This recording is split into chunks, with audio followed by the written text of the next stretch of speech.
All right, I'd like to call to order this meeting of the Santa Barbara Unified School District's Board of Education for Tuesday, April 3rd, 2018. And we will begin by rising to say the Pledge of Allegiance. Mr. Matsuoka.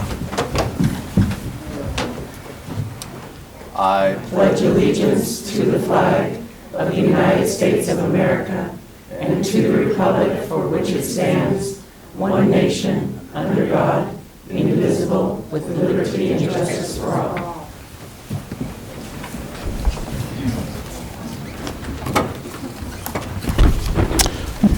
Muy buenas tardes y bienvenidos. Si no han conseguido los aparatos para interpretación en español, los tenemos disponibles allá atrás. Gracias. Thank you. And C4, we want to thank you. And we also have headsets available for the hearing impaired on the side tables for anyone in the audience who would like a headset. Actually, they're behind us, right? Just figured that out after I don't know how long. So we're going to move on now to announcement of closed session action.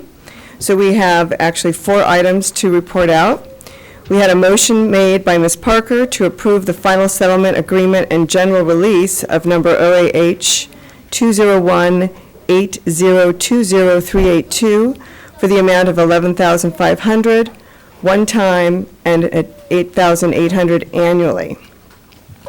We also have 3 exciting motions. We had a motion made by just a moment on that one, Dr. Yes. Reed. I want to point out that you need to announce the second and the vote. Oh, we did vote on it. So it was the second was Mr. Paredes Ulloa, and the vote was unanimous. Thank you. So moving forward, we had a motion also made by Ms. Parker for the appointment of Samantha Mellerup Harms to be Dean of Students at Santa Barbara Junior High, and it was seconded by Mr. Paredes Ulloa, and it was unanimous. So that's very exciting. We'll be hearing more about that in a few minutes. We had a second motion made by Ms. Parker for the appointment of Mr. James Bedard to be Dean of Students at La Cuesta and Alta Vista, and seconded by Mr. Paredes Ulloa with a unanimous vote. Another exciting addition. And our third motion made by Ms. Parker for the appointment of Ryan Sportel to be Dean of Students at Goleta Valley Junior High, also seconded by Mr. Paredes Ulloa, and also unanimous by the board. So with that, we will now turn to the Superintendent's Report. Mr. Matsuoka. So we would like to meet these new members of the leadership team, but we need to backtrack to an appointment that was done right before spring break, I believe, and that was our new Director of Elementary Education, who is actually a very familiar face, and so this is Sierra Lockridge.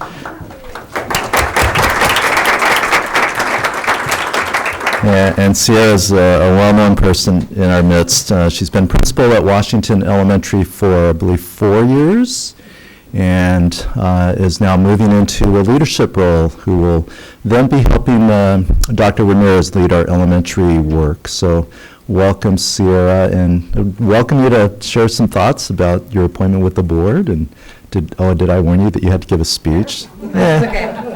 You're good. Yeah, I'm good. I'm very excited to be stepping into the role of director and work for elementary ed services. It's a very exciting time for us. We are approaching our balanced literacy push, really pushing literacy. That is the key. It's the spine that holds everything together. We know that language is power, and we want to make sure all of our students are equipped with that. And I'm thrilled to be working with Superintendent Matsuoka and the board, and continuing to be at Santa Barbara Unified School District. And I will always be a Wildcat at heart. Thank you. Thank you.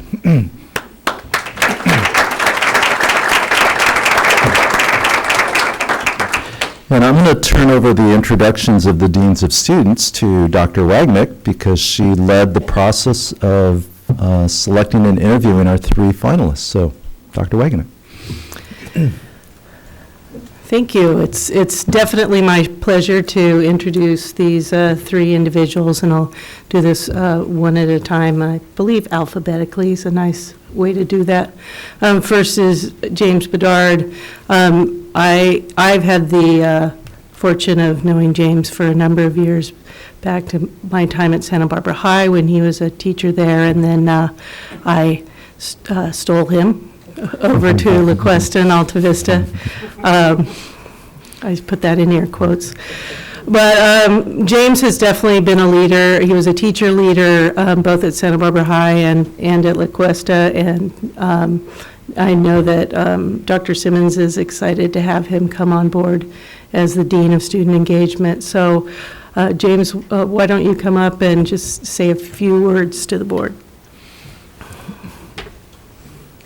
Thank you so much to everybody, and to have this opportunity is incredibly humbling, to be perfectly honest. But I couldn't be more excited to work with the school board, with our amazing school district, and to stay here. This is really the school district that I grew up in as an educator, as a teacher. I've learned so much and have so much more to learn, but I'm really looking forward to bridging the gap between alternative and education, and getting our students out in the community more, and getting them more involved in school in preparation for life after high school. They have so much to learn beyond this. So thank you very much.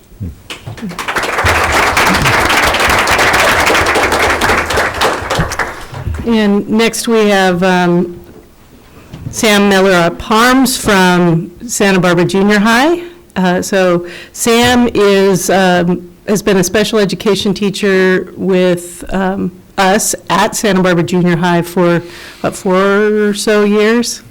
And in that capacity, she served as department chair. She was part of their junior high WAS team, site council, so really stepped into leadership roles as a teacher, and now is taking that next step into leadership as part of management as Dean of Student Engagement. So Sam, come on up.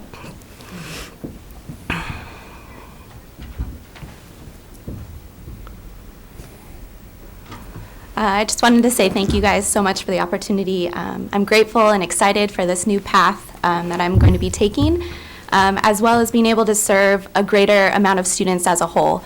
I definitely had an impactful event happen my first year of teaching that has really put me on the course of building relationships with students and the importance of engaging students and families to help them be successful. And I'm even more excited to be able to stay at Santa Barbara Junior High and continue to work with students and staff and our families. So thank you. Thank you.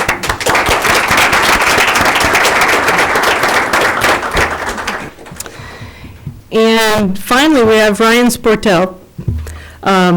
I should state all 3 of these individuals are special education teachers. That hasn't gone unnoticed. And Ryan's been working in the therapeutic learning program at Harding School for a number of years. He's been with our district for quite a while now.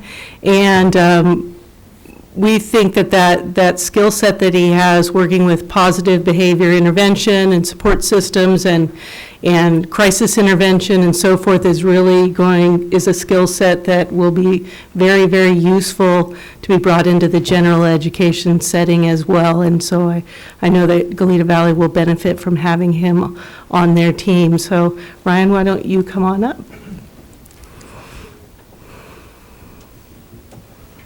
Yeah, I as well just want to express my gratitude. I'm really excited about this opportunity, and I want to also thank the interviewers, because that was a big process that everyone did, and I thought it was just a wonderful experience, and it was really well done. I think I have a lot to learn about Goleta Valley Junior High, and I'm really excited to do that and meet all the people I'll be working with. And I think, my goal for this position is that every single student who comes on that campus, no matter where they come from, feels confident and safe and supported. And I think that making sure that happens for every single student is something that's really hard to achieve for a lot of schools. And I'm really looking forward to that challenge. So thank you.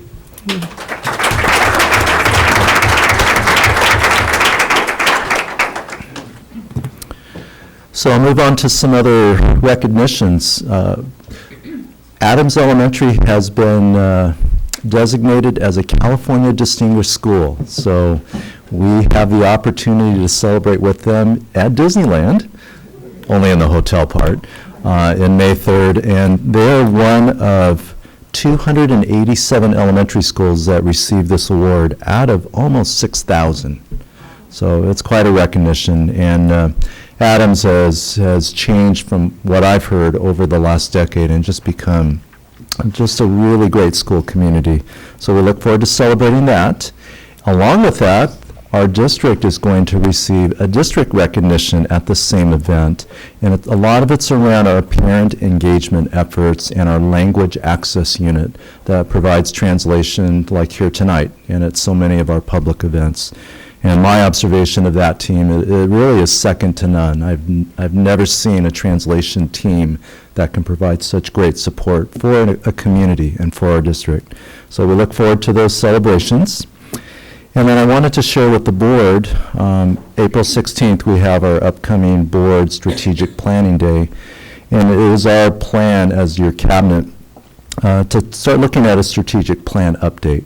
It's time to do that. And also what's changed over the last couple of years, the LCAP has become the primary strategic plan for all school districts. So we need to figure out how to integrate our strategic planning with our LCAP process that is required by law.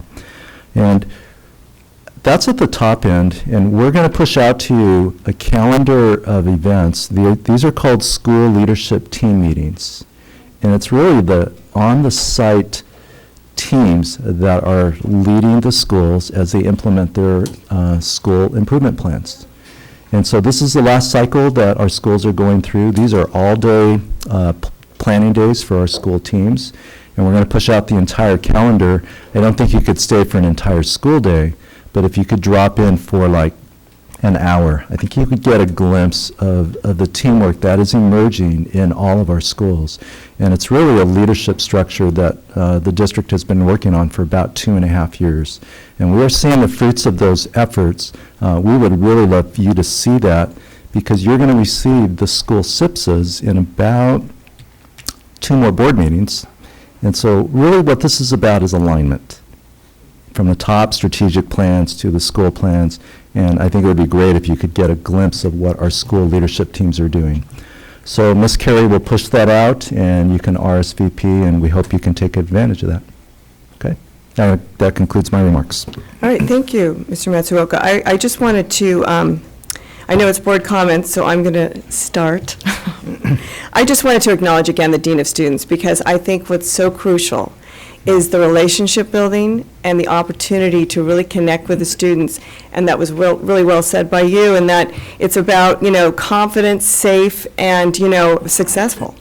And relationships are key, I think, to everything, and certainly to the students feeling safe and recognized and heard.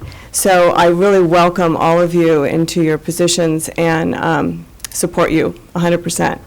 I also just wanted to acknowledge, too, Mr. Matsuoka, the strategic plan and your plans to formulate that and move forward. I think that's going to be a really important message for our community and for our staff, and a direction that I think is really great that we're moving forward with that. And I look forward to being a part of that process. Do we have any other board comments? Ms. Capps? Yeah, thank you. So since we last had our board meeting, we had walkouts at some of our schools, and I just wanted to, I was happy to participate along with a few of my colleagues at the one at Santa Barbara High School, and this was in the aftermath of Parkland. And I just want to commend our staff there as well as our students. It was completely student-run, and such an inspiring thing to be a part of, to be part of that protest. And I overheard a conversation of John Becchio telling us that that the students' leadership who put it all together were having a discussion of like, oh, well, are we going to get an absence? And another leader pointed out, well, yeah, that's what protesting is about. So I just think it's great for our students, regardless of how they might feel about an issue, to understand the power of protesting and the power of our First Amendment. And so it was a really great thing to march with them and feel it and be a part of it, and a tribute to our schools. Thanks. Thank you. Ms. Sims-Moton. Yes, thank you. I just want to echo the comments of my board members in terms of the walkout. I was also at DP that day to see the students' voices rising and elevating and seeing them really taking the lead on that. And so much appreciated that. As well as thanking you for the opportunity to come and get on the schools and see what's going on, to appreciate the leadership team so that when we're here, we're actually on the ground understanding what's going on in the schools and we're able to incorporate that in decisions and things that we have to make. So much appreciated for the opportunity to come and see that. Additionally, I wanted to just add that April is Child Abuse Awareness Month. That's the blue here, wearing the blue. It's important to keep in mind the trauma that our children go through. 1 in 5 children are still being abused at this point in terms of that, and so it's important for us to keep them, in the forefront of our minds. I had the opportunity to attend a couple of pinwheel events in Northern California in terms because I work for First 5, and so we have both offices here in Santa Barbara and North County. And the pinwheels each pinwheel represents 1 in 5 children who actually are being abused. And so when you see those pinwheels, you understand those are children that still being abused, and there's many of them going on. And so it's important to keep our children in mind and things in the environment that they're living in. And so I'm just happy to be a part of this district that puts our children first in terms of allowing them to feel safe in the environment, to be able to protest and hear their voices, and also allows us to get out there and see what's going on the ground. So thank you. Thank you. All right, we will now move to public comments on non-agenda matters within the jurisdiction of the board. Yes.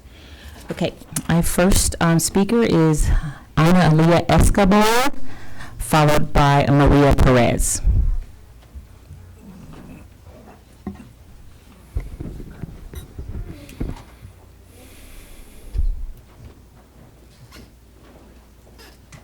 Señora Escobar.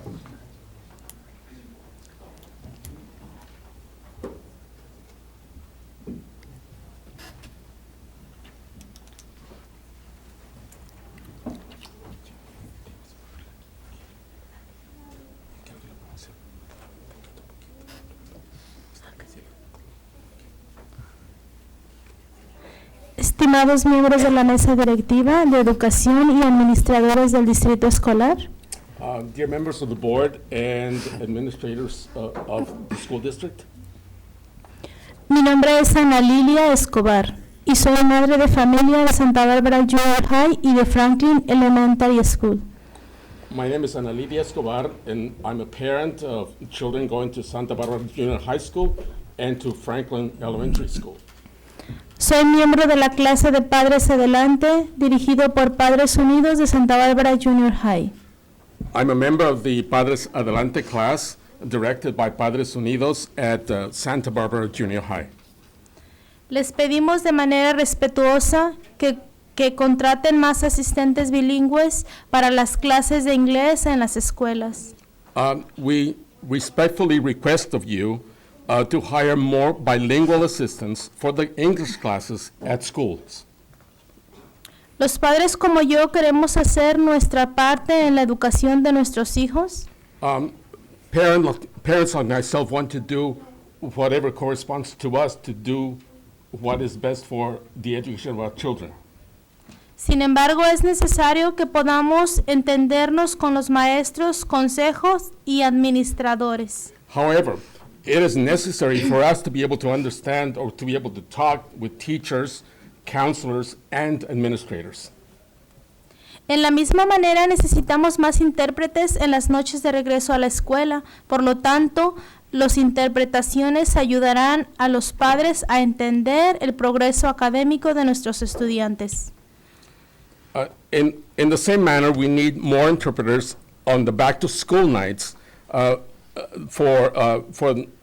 because interpretation will help us to understand how our children are doing academically, and it also helps us to be able to help our children in what they're doing at school and do better at school. Y nos capacita para poder ayudarlos a hacer lo mejor en la escuela. Gracias. Gracias por su tiempo. And thank you for your time.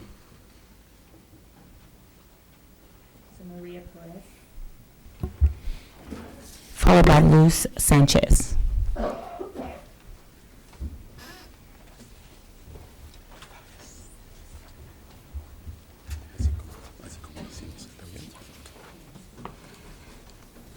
Buenas tardes, estimados miembros de la Mesa Directiva de Educación y Administradores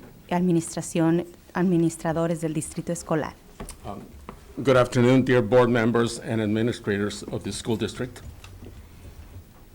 Mi nombre es María Pérez y soy madre de familia de Santa Bárbara Junior High. My name is Maria Perez. I'm a parent of children at Santa Barbara Junior High. Y soy miembro de Padres Adelante, dirigidos por Padres Unidos en Santa Bárbara Junior High. And I'm a member of the class of Padres Adelante directed by Padres Unidos at Santa Barbara Junior High. Les vengo a pedir que haya más seguridad en las escuelas, ya que estamos preocupados por lo que ha estado pasando con los tiroteos en las escuelas y en las diferentes áreas de nuestra nación. I come to ask you that there be more security at our schools, since we are worried about what's been happening with the shootings in different schools in different parts of our nation. Nos hace sentir más cómodos ver a los miembros del personal dando las bienvenidas y vigilando durante el comienzo del día escolar. It makes us feel better or more at ease to see staff people welcoming us and keeping an eye during the start of the school day. Pero después, cuando los administradores se retiran a sus labores respectivas, ¿quién está monitoreando el acceso de personas a las escuelas durante el horario escolar? Eso sí nos preocupa. But after that, when staff and administrators leave to do their respective jobs, who is monitoring those that enter the school during school hours? That does worry us. Gracias por su tiempo. Thank you for your time.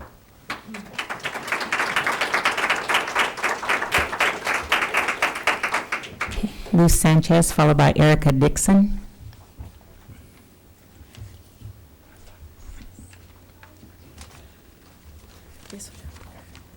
Muy buenas tardes, estimados miembros de la Mesa Directiva de Educación y administradores de Distrito Escolar. Good afternoon, dear board members and administrators of the school district. Mi nombre es Luz Sánchez y soy madre de familia de Santa Bárbara Junior High y soy miembro de la clase Padres Adelante que ofrece Padres Unidos de dicha escuela. My name is Luz Sanchez, and I'm a parent of a Santa Barbara Junior High School student, and I'm a member of Padres Adelante class offered by Padres Unidos at this particular school. Les pido de manera respetuosa que haya un mejor seguimiento en poder ayudar a los padres de familia en cómo hacer citas con los maestros y consejeros. I respectfully ask of you that there be better follow-up in being able to help parents in how to make appointments with the teachers and with the counselors so that we can better see how our kids are doing academically at the schools. Para poder ver cómo va el avance académico de nuestros hijos. Como un ejemplo, hubo una ocasión en una de las escuelas cuando pedí información en las oficinas que quería hablar con uno de los maestros de mi hijo. As an example, there was one occasion at one of the schools when I asked for information at the office, asking them that I wanted to talk to one of my children's teachers.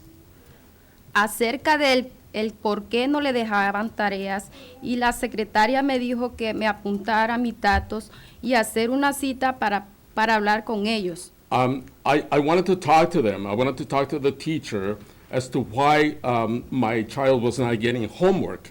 And the secretary there asked me to write my information down and to make an appointment to be able to talk to them. Sin embargo, no me dio la información completa. Quedó de llamarme y no regresó la llamada. However, she did not provide me complete information. She said they would call me, but the call was never made. It was never returned. Por lo tanto, estar en comunicación con los maestros es muy importante para poder ayudar mejor a nuestros hijos para que puedan ser exitosos en sus estudios.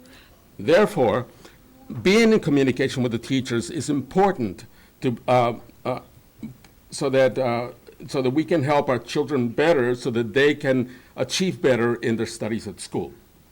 Muchas gracias por su tiempo permitido y su atención. Bendiciones. Thank you for your time and for your attention. God bless you. Thank you.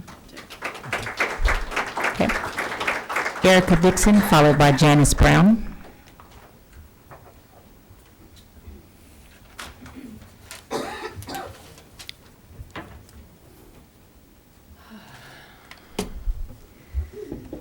So usually I'm really strong and kind of bossy when I'm up here. But today I'm feeling really emotional. So it might not go the way it usually goes for me. I'm here to talk about reinstating the SRO. And the reason it's emotional for me is I hear, well, first of all, on February 13th when I spoke, and when we all attended, you provided the most compassionate response. You were committed to student safety. You were here, you were present, and I thought, right on, we've got a great board. We're doing good things. And we are doing good things. We're working on some big picture things which are really important. And they're gonna make positive changes for all students. And that makes me emotional because that's wonderful. And we've got an issue at San Marcos High. And not one thing is going to solve it, but a lot of things working together are. And I'm grateful to everyone who's spending so much time and energy to address that. It's a big deal. And it's what you're here to do, and I want to express my gratitude. And I want to say, you guys got to get an SRO back on campus. You just got to. There's a lack of equity here, and kids are asking, and when we hear it in our carpools, why are we sitting ducks? Why are we flapping in the wind and the other schools have an SRO? And so we talk to our kids about budget cuts, and that's really educational, and this is all very educational. But you had a different kind of a protest recently. I can't remember the date. It was a Friday when over 1,000 students walked out of San Marcos High, well, never walked in, because a threat was made. And there was increased police presence that day, which made the other 1,000 kids not even, it was a rough day. But what I want to say is you talk about relationship building and safety. And ideally, a well-trained, well-suited SRO is an important piece of that puzzle. They're a bridge between problems and solutions. And, in Santa Barbara, there's the Police Activities League. Do you know that? 30 seconds. Okay, thank you. Families, many of whom do not speak English, line up overnight to sign their kids up for Police Activities League's camps. By the way, they do amazing case management, and they attend parent-teacher conferences and translate for people when the school doesn't provide it. Police and law enforcement can be a positive part of a community, and that's what we're seeking at San Marcos. Thank you very much.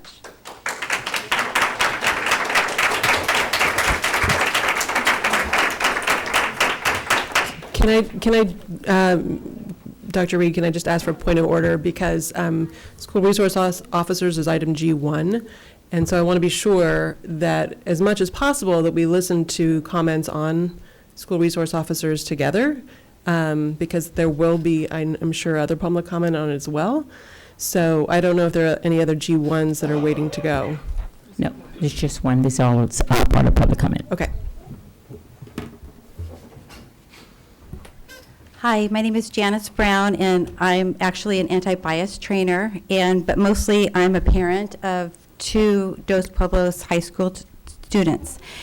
And I just want to say that I agree that all schools need an SRO, and from everything that I have learned about Dos Pueblos is that SRO is a welcome part of the community and helps students and the whole community there, and it's very positive. I know that there are some studies that show that SROs might not be positive everywhere, but that doesn't mean that they're all not, and that doesn't mean that we cannot fix if there's something that is wrong. So just throwing that out and having a bias against all SROs is the wrong way to go. This world is scary right now, and we need safety. We do not want to arm our teachers. So, and also, I know that I just have to say, I know there's a lot of students from college coming in here and saying they don't want SROs in high schools. But colleges have police, they have security. Why can't high schools, where there are more shootings happening in high schools than there are in colleges? So please keep our SROs, please add one to San Marcos. Thank you.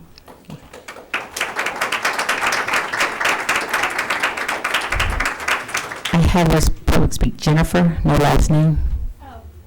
Okay, Jennifer. Followed by Russell Gitterman.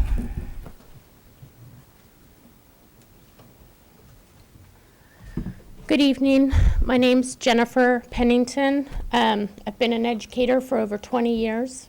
I have 2 daughters, freshmen at San Marcos High School.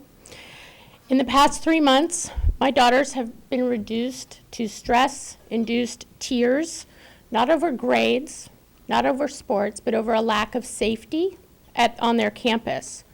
They were denied a day's education there because school was not safe enough for them to attend. Over 1,000 students did not attend school at San Marcos that day because of the threat. And I find this unnecessary.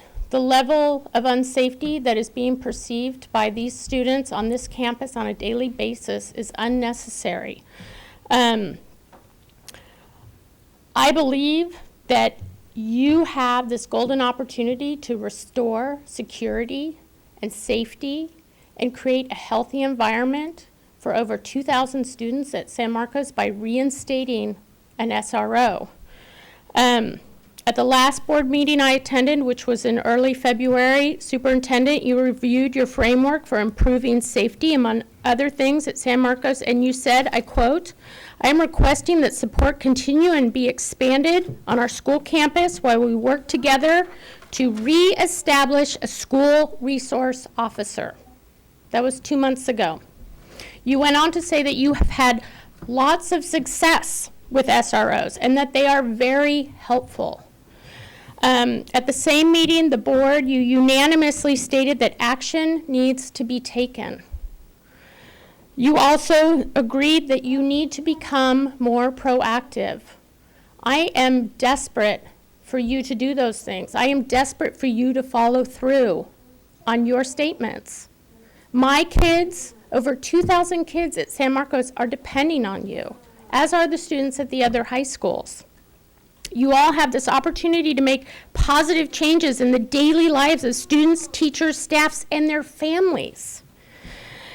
And all your constituents who elected you and who you represent, by reinstating that SRO at San Marcos, you'll be enabling a highly trained, engaging community member to build relationships with all students and allow those students and those teachers and those administrators and yourselves and families to get back to the business of educating our students. Thank you.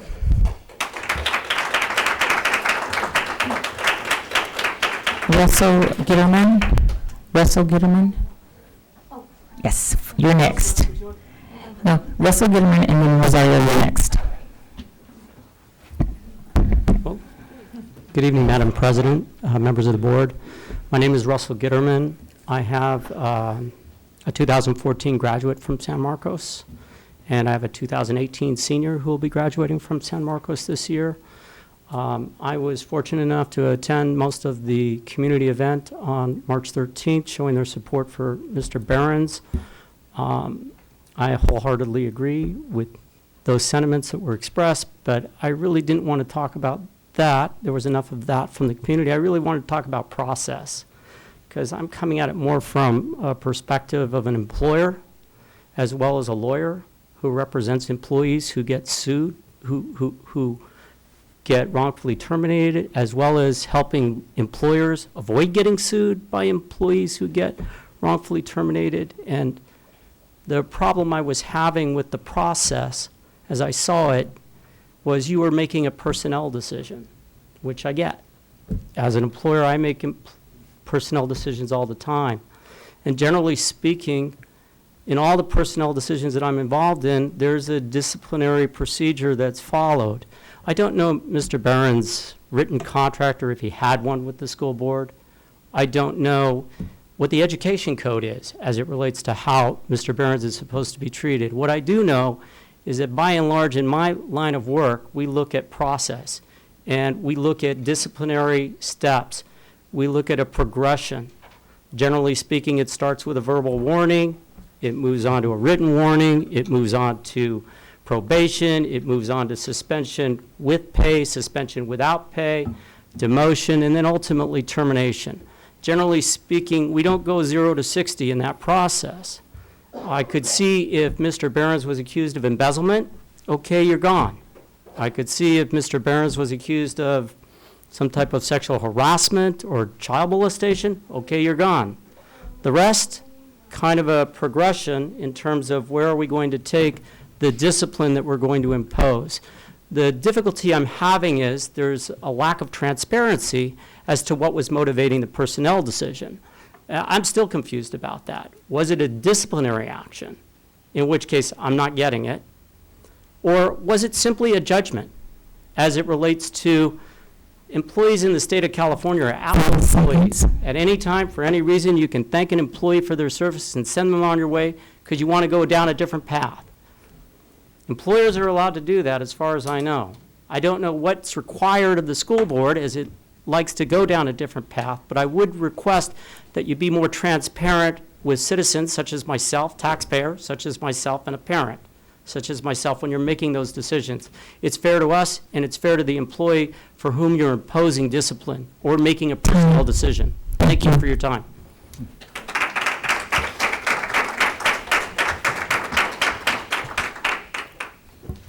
And Rosario to be followed by Issa Salvador, Angel Carvajal, and Rosario. My name is Rosario Zapata, and I want to thank you for your time. The reason I am here is because I really appreciate if you can do something with parents, trying to get them involved, especially for those kids who are on risk. They are having difficulties at school. And the reason I'm saying this is because I have a paper, I probably left it there. This is in elementary school. This is a kid that is in 5th grade, and 2 years ago, he's behind right now. And what I'm talking about, this is the problem that we are having in junior high and high school. If we don't pay attention into this is going to be happening over and over and over, and we are going to blame Mr. Behrens as the principal of San Marcos High School or any other school or any other junior high. I think what we have to focus is to keep on track elementary school, because when the child is behind 2-3 years and they go to junior high or high school, how they are going to get on high classes if they cannot even be able to do it in elementary. I think it's very important to please pay attention. And I know that you have a study team for all the kids who are behind 2 years. I remember when my son was in elementary school, he was in 1st grade, 2nd grade, acting out. We didn't know what to do. I didn't know what to do. The school probably was able, but we also need to engage parents together. I think a school cannot do everything by themselves, and parents cannot do anything by themselves, but if we get together, psychologists, teachers, counselors, programs, for me, it helped me a lot. My church, come, psychologists, teachers. I mean, my son right now, he's in AP classes, but I didn't do it by myself, and the school didn't do it by himself. We were a team together, and if we keep working like that, we are going to succeed. And this is, I know you have a budget. I know you don't have money, but I know COM has a program. It's free for the school. If you go in there, they come in their house and they see what the kids are doing with their parents. They are doing a great program And I just want to let you know, I do not agree about Mr. Behrens, but I respect what you do, but I really appreciate you really pay attention of parents, because we parents volunteer and work so hard, and I'm here instead of doing something else, I'm with you, just passing into this information. Thank you. Thank you.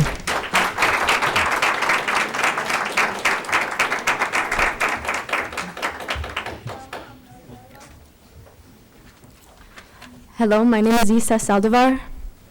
And I'm Angel Carbajal. Hello, I'm Afa Nazari. At AHA, we make solutions before there are problems. We care about youth like the future matters. We are here to invite you all to our first ever team-led district-wide connections event, Rising Together, and to ask the school district to endorse this one-of-a-kind event. On April 21st from 9 to 12, we will be gathering at SBCC's Garvin Theater lawn and making a human sculpture of a dove of peace rising above mud and ashes. We are aiming for 1,000 people to be the medium used by world-renowned artists create a human image of a bird rising. The image will be photographed from above. We created this video to explain why we are rising together.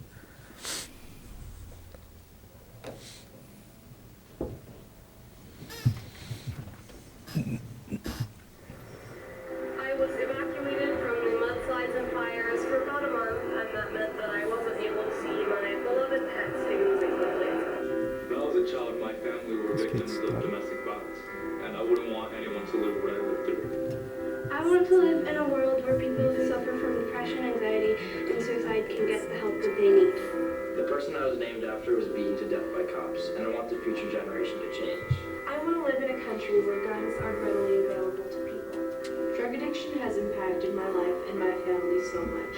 My citizenship does not determine who I am. I was being beaten up for being gay. I want to live in a community where no one feels alone and everybody has someone to talk to.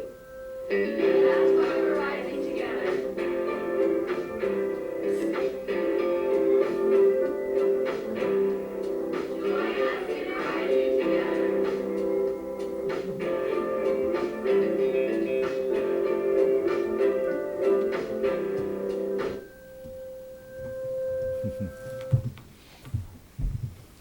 In this time of tension and disaster recovery, we want the whole district to be involved in something truly positive. Families from all over can come and get to know each other while taking part in creating an amazing, gigantic work of art. The CEC has endorsed this event as a kick-off to Earth Day weekend, and all we are asking is that you, the board, officially endorse this community event to the district. We hope you will help us get the word out through student and parent bulletins.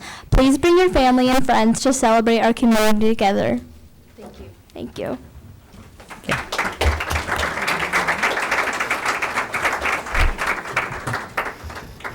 And we have a speaker for Gabriel Lavatero.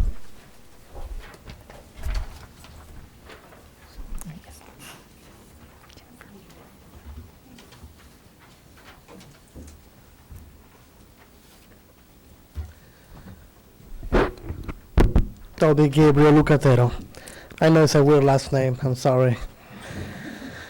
All right, good evening, school board members and members of the public interested in education. I am here to represent parents of Adelante Charter School. We thank you for accepting this interim report tonight. We have a great pride in how our schools has blossomed into such a special place. We appreciate that all the support the school district has provided us.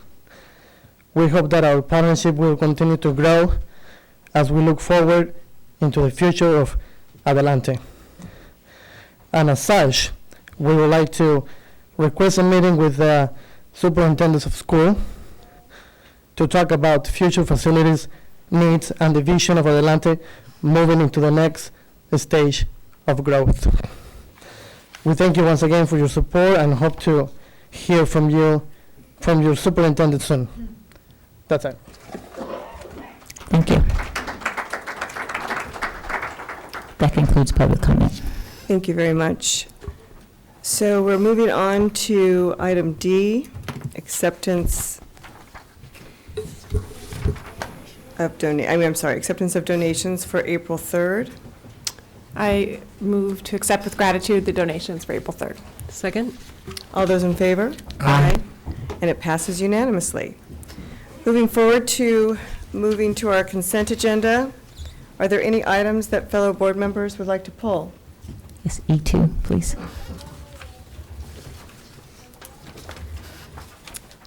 Anyone else? Ms. I'm Parks? sorry, I'm just asking, was that E2, is that what you said? E2, yes. No, but I'll move to approve the remainder of the consent agenda, noting that we are accepting 2 of our second interim financial reports for Peabody Charter School and Adelante Charter School. But I'll move to approve the rest of that agenda. Second. All those in favor? Aye. And that passes unanimously. So now we will move on to our action agenda, board action on student discipline, Education Code 489819, case number 201718-27. In the case of 201718-27, stipulated agreement, move approval of full expulsion for 1 school year ending January 2019. Second. All those in favor? Aye. Aye. And it passes unanimously. Item number 2, board action on student discipline, Education Code 48918, case number 201718-30. In the case of 201718-30, stipulated agreement, move approval of full expulsion for 1 school year ending January 2019. Second. All those in favor? Aye. And it passes unanimously. Thank you. Moving on to action agenda item number 3. Approval of resolution 2017/2018-33, support of recognition of April as National Autism Awareness Month. Ms. Wagenek? And Mr. Shetter, or just yourself? Just me. Okay. Yes. Dr. Reed, Board of Education, I bring to you this resolution in support of recognition of April as National Autism Awareness Month. Whereas April is recognized as National Autism Awareness Month by the Autism Society of America and Autism Speaks, and whereas autism spectrum disorders are a continuum of developmental disorders that impact individuals in the areas of learning, communication, and social interactions, and whereas 1 in 68 American children are on the autism spectrum, and whereas 1 in 42 boys and 1 in 189 girls in the United States are identified as having an autism spectrum disorder, and whereas autism prevalence rates are growing and it is the fastest growing developmental disability in the United States, and whereas each student with an autism spectrum disorder has a complex and individual constellation of strengths, needs, gifts, and challenges, and whereas the goal of the National Autism Awareness Month is to provide the opportunity for the community at large to join together in raising awareness and increasing support for individuals with autism spectrum disorders, and whereas the Santa Barbara Unified School District embraces this affirmation and pledges to provide a free, appropriate public education in the least restrictive environment for each student with autism, and whereas the Santa Barbara Unified School District currently is responsible for the education of approximately 197 students with autism, and whereas the Santa Barbara Unified School District commits to early intervention and research-based best practices so that students with autism have the foundation they need to access a full and successful life in school and beyond, and whereas Santa Barbara Unified School District recognizes that strong and collaborative efforts among families, schools, and communities are necessary to build those foundations, now therefore be it resolved that the Santa Barbara Unified School District Board of Education continues to support the efforts of staff members, families, and the community that work together to provide success for every student with autism. Thank you for this, Dr. Wagenknecht. Do we have any board comments? I was going to say Caps. Ms. Parker. I was actually waiting for this opportunity because April is always such an important month for our families with children with autism. We have a really strong regional Autism Society chapter. And I know that they've sent out notice to the district. That one thing that they have coming up is their law enforcement and autism meeting that's going to be Tuesday, April 17th, from 6:30 to 8:30 p.m. And essentially, if you look online under Autism Society in Santa Barbara and then law enforcement and autism, you'll be able to find out information about who to RSVP to. Because obviously what we do at the district is such a partnership with the parents and the community. So with that, I would like to go ahead and make the motion to approve Resolution 2017-2018-33 in support of recognition of April as National Autism Awareness Month. Second. And all those in favor? Aye. And that passes unanimously. Thank you. We will now move on to item 4, certified reduction in force. Mr. Matsuoka. So, Board, the HR team did execute a process to inform employees who would be on the end of a reduction in force. There are 4 positions listed on the last page. You can see those. Be glad to answer any questions about those specific positions. None of the employees expressed, I guess, any degree of contest to the reduction. Board, Ms. Parker. So for certificated staff, I mean, the only way they would be contesting at this point is if they didn't agree with the order, because it's essentially last in, first out, correct? Okay, that was the only question that I had, and I mean, I know that we're hopeful that we don't ultimately have to go through with reductions in force, but given the time that I've been on the board where this has been dozens of teachers long, I do appreciate that this is shorter, and I am sorry, and I hope that we can get these people back in our district. All right, we have a motion? I will move to approve Resolution 2017/18-38 for the reduction in force for the upcoming 2018-19 school year. Second. All those in favor? Aye. Passes unanimously. Moving on to action agenda item number 5, approval of the reappointment of Frank Stevens to the Citizens Bond Oversight Committee. Ms. Jate. Good evening, Board. Yes, the Citizens Bond Oversight Committee was established in December 13, 2016, and this committee oversees measures Q, R, I, and J of the bond program. Tonight, we request the Board to accept the member Frank Stevens to serve his second term. He just finished his first year. Now he will be asking for 2 more years on the committee. So moved. Is there a second? Okay, all those in favor? Aye. And it passes unanimously. Thank you. Thank you. And we're very lucky to have Frank Stevens. Yes, we are. Moving on to number 6, item number 6 of our action agenda, approval of leaseback contractor for the 21st Century Prototype Classroom Project. Mr. Matsuoka. This has been a long process for our facilities team to determine the best approach to replace 85 portables, and that was a big part of measures I and J.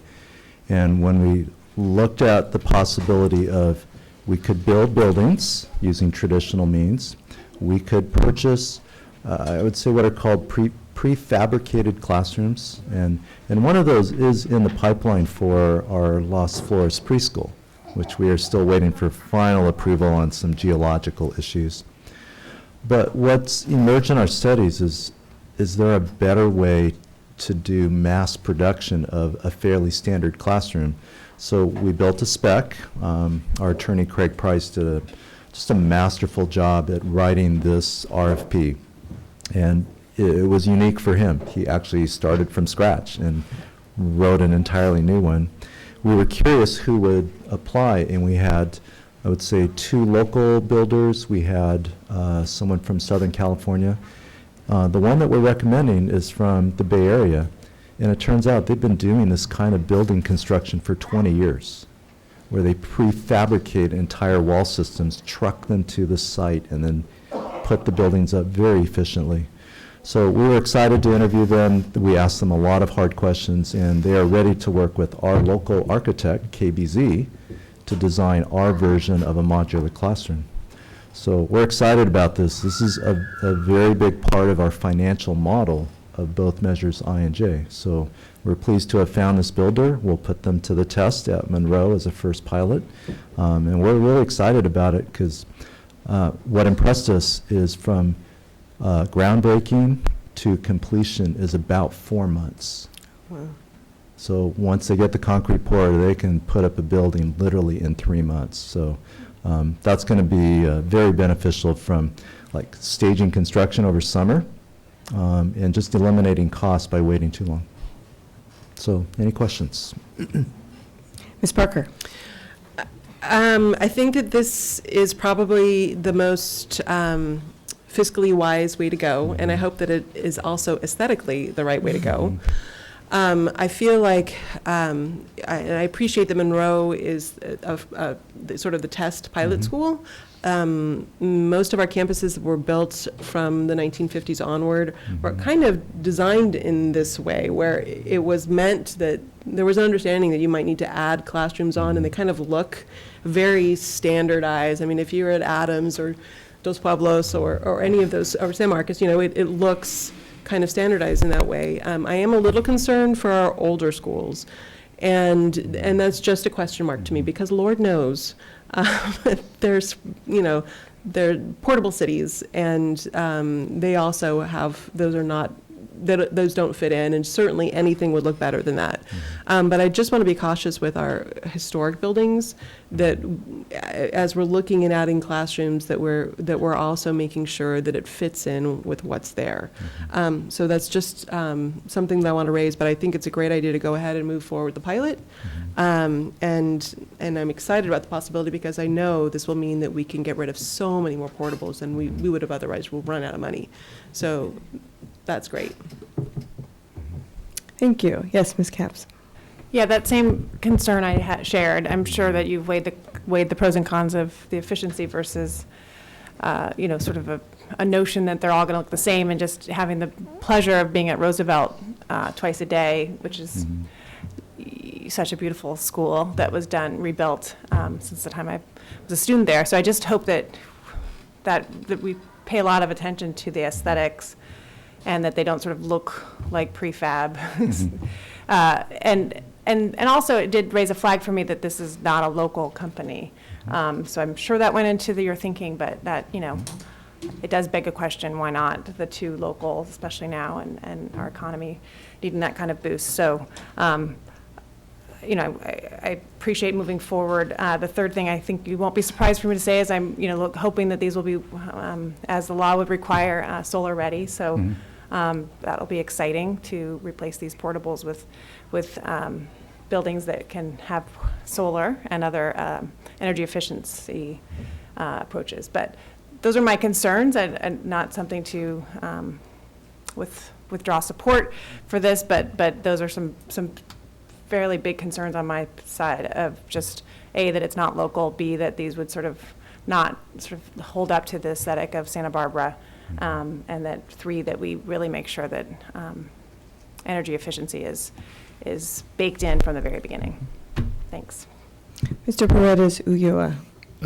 I'm really excited about kind of what amenities will come with these classrooms. As someone who's attended one of those historical school buildings, Santa Barbara High School in particular, and Santa Barbara Junior High, I know how hot it gets in those buildings and how comfortable it's gotten, and how it's been the last couple summers for our students, where it has become a health hazard for them. And so being able to have some AC in some of these older sites would be really nice reprieve for our students, so they don't have to be sitting in those brick buildings in the sweltering heat, and hey, make it more comfortable for them. Because again, I remember sitting at Santa Barbara High School with the heater 2 inches from my back.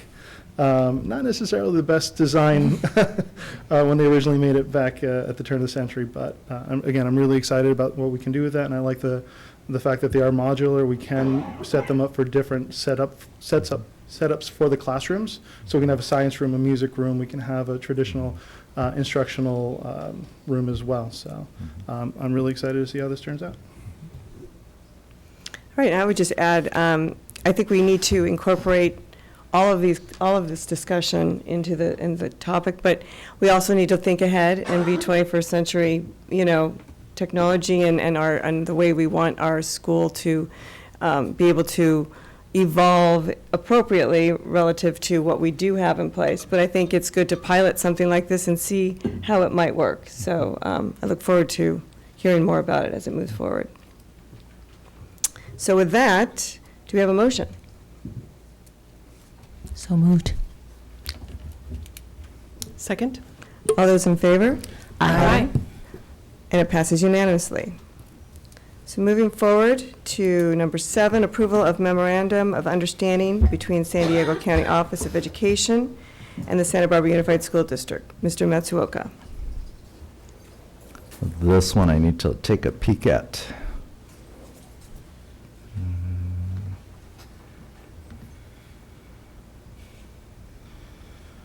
So this is an MOU with an organization, south part of the state, San Diego County Office of Ed. It'll provide support for mentors and supervisors, and also support for credential candidates who are in a substitute teaching role. I'll move to approve this MOU between San Diego County Office of Education and SB Unified. Second. All those in favor? Aye. Aye. Aye. Sorry. Okay, it passes unanimously. Okay. Moving on to action agenda number 8, approval to extend contract for attorney services. Dr. Waganek. Thank you, Board. We originally contracted with the law office of Anthony Tremblay to work with us on several expulsion cases that came forward in the last few months.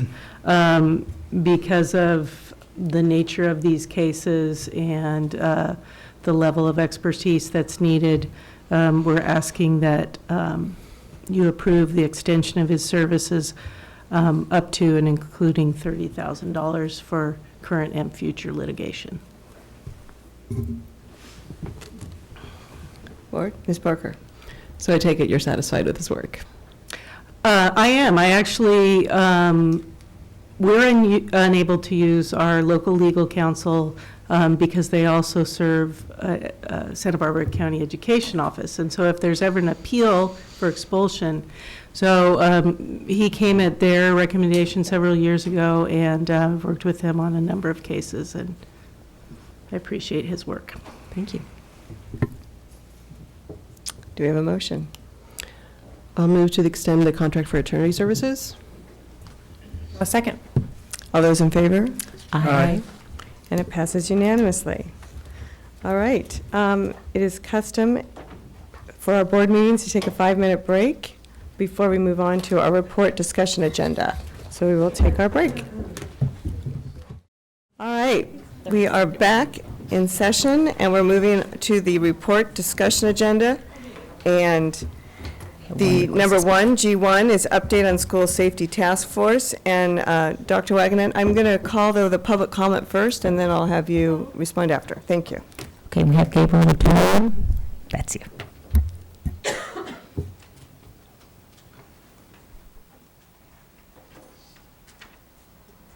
All right, I just came earlier. I'm the guy with the weird last name. Now I'm here as a representative of the Coalition Against Gun Violence.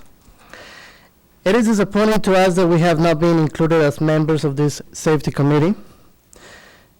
We have come before you previously to request this with no success.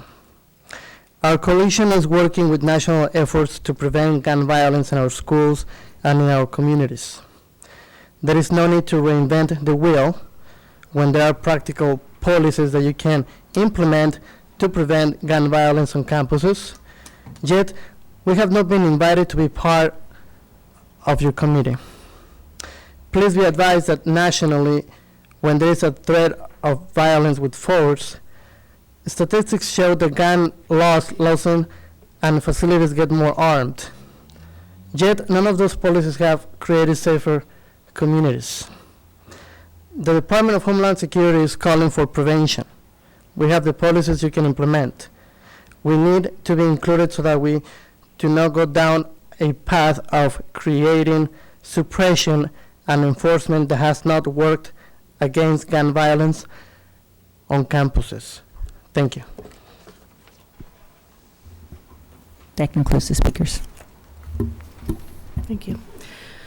Dr. Reed and the school board, I bring to you a presentation on school resource officers.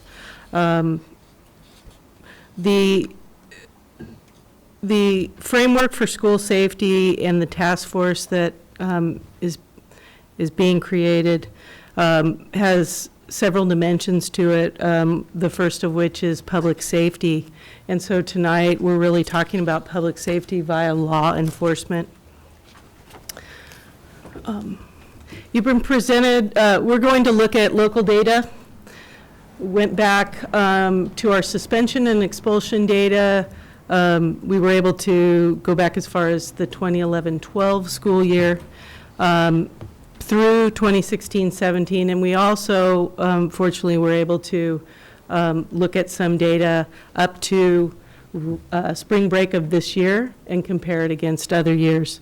We'll also be looking at the roles and duties of an SRO, just to really give, I want you to have an idea of what an SRO does on a campus. And then we'll talk about the funding and hiring of a school resource officer and what that entails.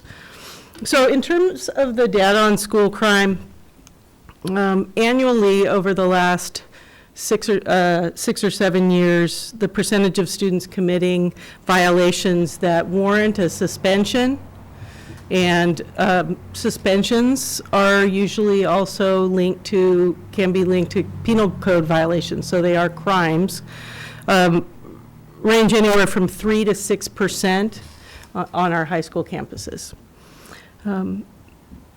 This means that an offense that is worthy of law enforcement involvement occurs every 1 to 3 days on our school campuses. Our data also showed, and I know you have access to that data, that we still have that disproportionality in terms of the number of suspensions between our students of color and white students. The good news is that we have seen a 40% drop this year in the number of suspensions at our comprehensive high schools. That is huge news. I'm smiling, I'm looking at Ms. Carey, because we really believe that the Dean of Student Engagement position, which you approved last year and has been in effect, is having an impact in restorative approaches and being able to build relationships with students has led to a drop in those numbers. The data on school crime, I do want to point out, you have the data there. Santa Barbara High School was without a school resource officer from 2009 to 2012. I have an intimate knowledge of that because that precisely corresponds with the 3 years that I was an assistant principal at that school. So I do have very intimate knowledge of what it means to be without an SRO as an administrator and someone who's leading a school of 2,000 students. And then we have the data from San Marcos High School for this year. Suspensions are down at all of our schools this year, not just San Marcos, but you'll see when you look at, we don't have the 2009 or 2010 data from Santa Barbara High School, but in 2012 it was one of the years that had the highest rates of suspension for students, which was one of those years that they were without an SRO.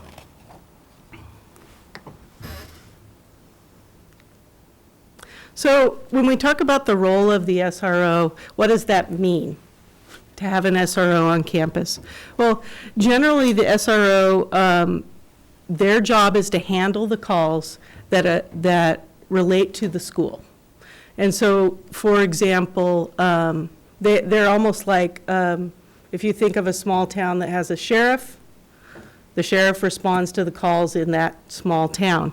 And so they may not actually physically be on campus. In fact, a lot of times they're on the periphery of the campus. We could talk about San Marcos specifically. And San Marcos, the SRO patrols the area around the campus, goes over to the Turnpike Shopping Center, takes calls from the store owners or managers over there when there's an issue with students, goes over to what we call Granny's Field, the Tatum property, which is school district property, and does patrols because a field with trees can invite behavior. So,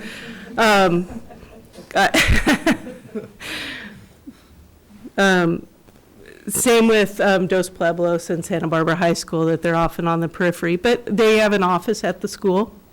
They address whatever crime and student behaviors that arise at the school, and there are a number of things that actually the California Education Code requires a school to notify law enforcement.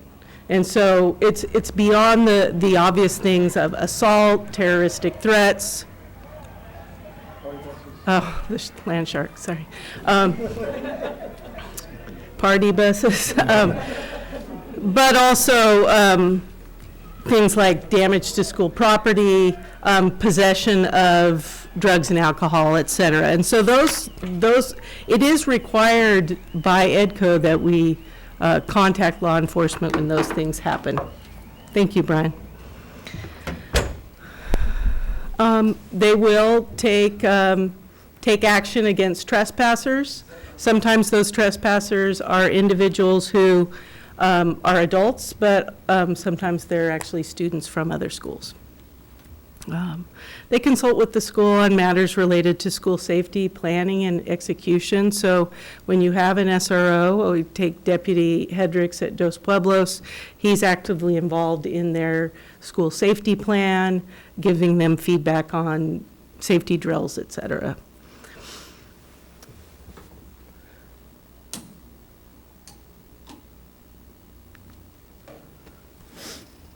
So some background information on specifically what it would mean to have a SR, not an O, not an officer, but a deputy, an SRD at San Marcos High School.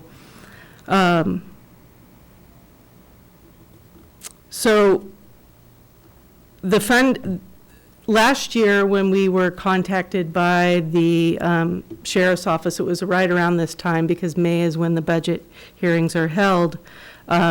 They presented to us the idea that we would need to pay for the school resource officer, and I think that was in the amount at that time of approximately $210,000 annually. Currently, the funding at other schools in the county play out as above. Dos Pueblos High School, the deputy is actually paid for by the city of Goleta, so that's Deputy Hedricks. Santa Barbara High School, and I should say Santa Barbara High School, that person is housed there, but they also serve Santa Barbara Junior High and all the elementary schools in the district. That's funded by the city of Santa Barbara, and I believe that's Measure C funding that pays for that. San Ynez Valley Unified High School District had their funding cut at the same time ours was cut. They did not replace their school resource deputy. Santa Maria Joint Union High School District funds 2 SROs, one through their city police and one through the county sheriff. And Lompoc also funds in a similar manner. They have a sheriff and a police. They have, so in Santa Maria, they have 3 comprehensive high schools. Lompoc, they have 2 comprehensive high schools. So just to give you an idea, the annualized cost of the school resource deputy currently serving Lompoc Unified School District is $188,603 per year. I did note here that the hiring process can be lengthy. It's important to have a person who has the skill set necessary to work on a high school campus. And when I say lengthy, several months. Often, what I've learned is the way that law enforcement works is they come off of an assignment at a certain time. They feel it's almost like a term that they do. And so, and we're actually going through that right now with our SRO. We have a new SRO coming in Santa Barbara High School. It's been about a 4-month process. We have had our SRO in place, but he's been doing kind of split duty, but we have the new one coming in. However, we do have information that we could have a preliminary deputy, not an SRO, but a deputy on campus in the meantime while the hiring process takes place.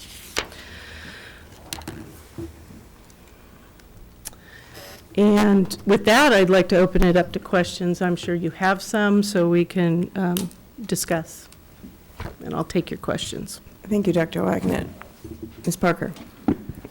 So many questions, it's kind of hard to structure them in a way that makes sense. But thank you, that was super helpful, and I appreciate Ms. Dixon, you had gotten back to me, and Mr. Matsuoka had about like the timing, and I appreciate you explaining that you could get somebody here. It wouldn't necessarily be the permanent person or the long-term person, but you could get somebody on campus pretty quickly. So I think it would be helpful to have the data up, Mr. Rouse, the other piece. And I want to thank, we've had so many members of the community, and not just UCSB students. We've had Santa Barbara High students, San Marcos students, actually really be very vocal that they don't want SROs on their campuses. So it's not just about San Marcos at this point. It's kind of spread across the district. And so I've appreciated hearing both sides. And we've had some of my colleagues here have this amazing national research that UCSB professors put together for us and lecturers put together for us. And I get that. And there is a lot, there's important information about what happens nationwide, and there are trends that we have to be so careful about. But I have always felt like every district is unique, and their relationships that they build with their law enforcement can be very positive. And anecdotally, that is what I've always heard here. So one of the questions that I have for you, Dr. Wagenknecht, is just from the administrator's perspective, how much of a benefit is it truly to have an SRO on campus? You were an administrator at a school that didn't have one for 3 years. Well, I'll first say that I did check in with all of our secondary principals. They're all in support of having SROs. I would say my own personal experience, having been in a school, Goleta Valley, that had a deputy we shared with Dos Pueblos, and then going to Santa Barbara High where there wasn't one. You know, there are those circumstances where we're required by law to notify law enforcement. And when you have someone who has a personal relationship with some of the students, not all of them, but who knows the school and knows the staff and can be part of the community. I think we have a good example of that in George Hendricks at Dos Pueblos, because he's been there for so long. He's also the baseball coach. So he literally is a part of that community. Then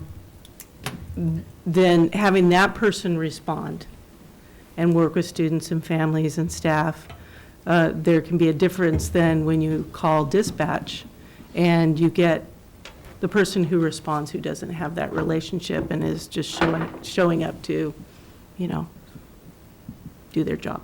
Okay. I appreciate hearing that perspective. When I look at our data, our local school data, it can be hard to tease out, but I will note that in 2012, the last year that Santa Barbara High didn't have an SRO, really, it was the worst year there for disproportionality in terms of suspensions and expulsions of students of color. And that was without an SRO. And it only got better when an SRO came on campus in terms of suspensions and expulsions on our side. I guess one question I have is, I don't know if we've been able to get this data. On the law enforcement side, do they have the data on the citations on campus, arrests on campus? What does that look like? Because of the turnaround on this report, they weren't able to get it, but they are working on that. And so the request has been put in, and they have assured us that they'll be able to provide that. And then in terms of the money piece, and I appreciate that the county is in a real fiscal pickle. But I also really appreciate that the city of Goleta and the city of Santa Barbara understand that this is just as much their officer or deputy as it is ours. And in fact, they are pulled into anything that those communities need. And so it's frustrating to me because I feel like essentially the county of Santa Barbara was reducing their deputy workforce. It was really a community decision that's kind of masked as being a single school decision. And it's really not true. And so one of the things that I had a question mark about is, it's actually probably pretty much a 10-month position for us. We don't typically have a lot of students on our campuses during the summer. And I know that they get pulled off regularly during the school week. And so is the expectation with the county that we would be paying for a 12-month position when in fact it's not a 12-month position? That's a question mark for me. So we'd have to look into that. Those are big questions. Yes, they work the 10 months. And often, and I know this was Deputy Manley, who was the SRO the last 2 years, worked 4 days a week. So there was 1 day a week where they were not on because they work 10-hour days, 4 days a week. And so there's actually a day where they're not there. So there are a lot of details of those nature that would have to be definitely worked out. Well, I will say that in general, I'd be very supportive of having an SRO come back, not losing them at our other schools, having them come back onto our campuses with a dialogue with the community and monitoring that I hope will reassure members of the public that are really worried about bias. And I feel like we can point to the data that we have to help with that, but that it's going to be an ongoing discussion because I know this is controversial. But I do feel like, especially when I have parents and administrators saying that this is really important to the students and important to the community well-being, that we have an SRO on all of our campuses. So I will support that when it comes back. But I am very concerned that this needs to be a partnership with the County of Santa Barbara, and that they need to not just be having this dialogue with us. And I don't know if this is something that Dr. Salcido from the County Education Office could facilitate a discussion countywide, because I feel like there shouldn't be discrepancies across South and North County. There shouldn't be discrepancies across districts. We're all in the same position. And so I hope that, I feel like we should go ahead and move forward, but that we need to turn around and include negotiations ongoing with the county and with the county ed office, so that there's equity, parity, and that there's really a sense of them being part of a community and not just on that high school campus. So my 2 cents. Anyone else? Mr. Ulloa? Paredes, My wife might be watching. So as Ms. Parker said, you know, it'd be nice to get some parity across the county. If that's not possible, how realistic would it be for us to really push a training for our SROs or SRDs, like implicit bias, i.e. anything of that nature, to make sure that our SROs or SRDs on those campuses do get the implicit. I know that Chief Lunham has been doing implicit bias training, but is there anything that, how realistic is it that we can push some sort of additional training as well to make sure that they're connected? And also, you know, what kind of stipulations can we make to make sure that these SROs and SRDs that may only be there 4 days a week and may only be on the periphery can still find some sort of connection to our campus? Because again, the national dialogue, you know, is different, you know, than local. And, you know, I think fondly back on my days when I did DARE. DARE, yes, nationally was a failure of a program. But I got to meet Officer Rivas, Officer Hunter, even today as an adult, working with PAL for as many years as I have, Wojo, Brian Kerr, Adrian Gutierrez over in Eastside. Like, those are the kind of connections that, you know, I want our SROs to have so that our students feel safe. And I want our SROs to really emphasize that really be a resource to our students, because I don't want them to feel like they have armed guards walking around them 24/7. That is not what we want, and that's not how we want our students to feel. And, you know, I get nervous thinking about the high schools that my cousins went to in Los Angeles with barbed wire, metal detectors, pat downs, you know, all those things. That's not an environment that is conducive to learning. And again, sorry, all that diatribe, just to ask, what kind of leverage do we have to enforce these kinds of things? If we have in the past, or is there any kind of speculation on future? I can speak to that, actually, because I made it a point to contact Commander Criminal Investigation Division Darren Fotheringham. And I asked him what exactly is the training that takes place for an SRO to come on campus. So I thought I would just give a little blurb on that, there's a bias training. All peace officers have racial bias profiling training, an 8-hour course. It's required every 5 years. It addresses bias training, talks about ethnicity, racial history, biases, and they do ongoing training in-house. They also do training specific to crisis intervention, persons with mental health crises, and autistic versus brain injury or bipolar issues. So then I said, but wait, what if we wanted you, how can we have the officer also be integrated into our district community trainings and build relationships with our faculty and staff relational to the work that we do? For example, the implicit bias training that we do, our workshops, as well as the work that we do, like you said, the IED training with Just Communities. And he said, and I quoted him, he said, well, they're partners with the entities they are working with. They should be attending staff meetings. They should be around policy settings. They should be willing to be trained and go through implicit bias training. That they should be working in conjunction with the schools and the vice principal. So I said, well then, so what you're telling me is that if we were to hire an SRO and they had their already initial training, that we could actually also have them trained in the work that we do here. And he said yes. Cool. So that's what he told me.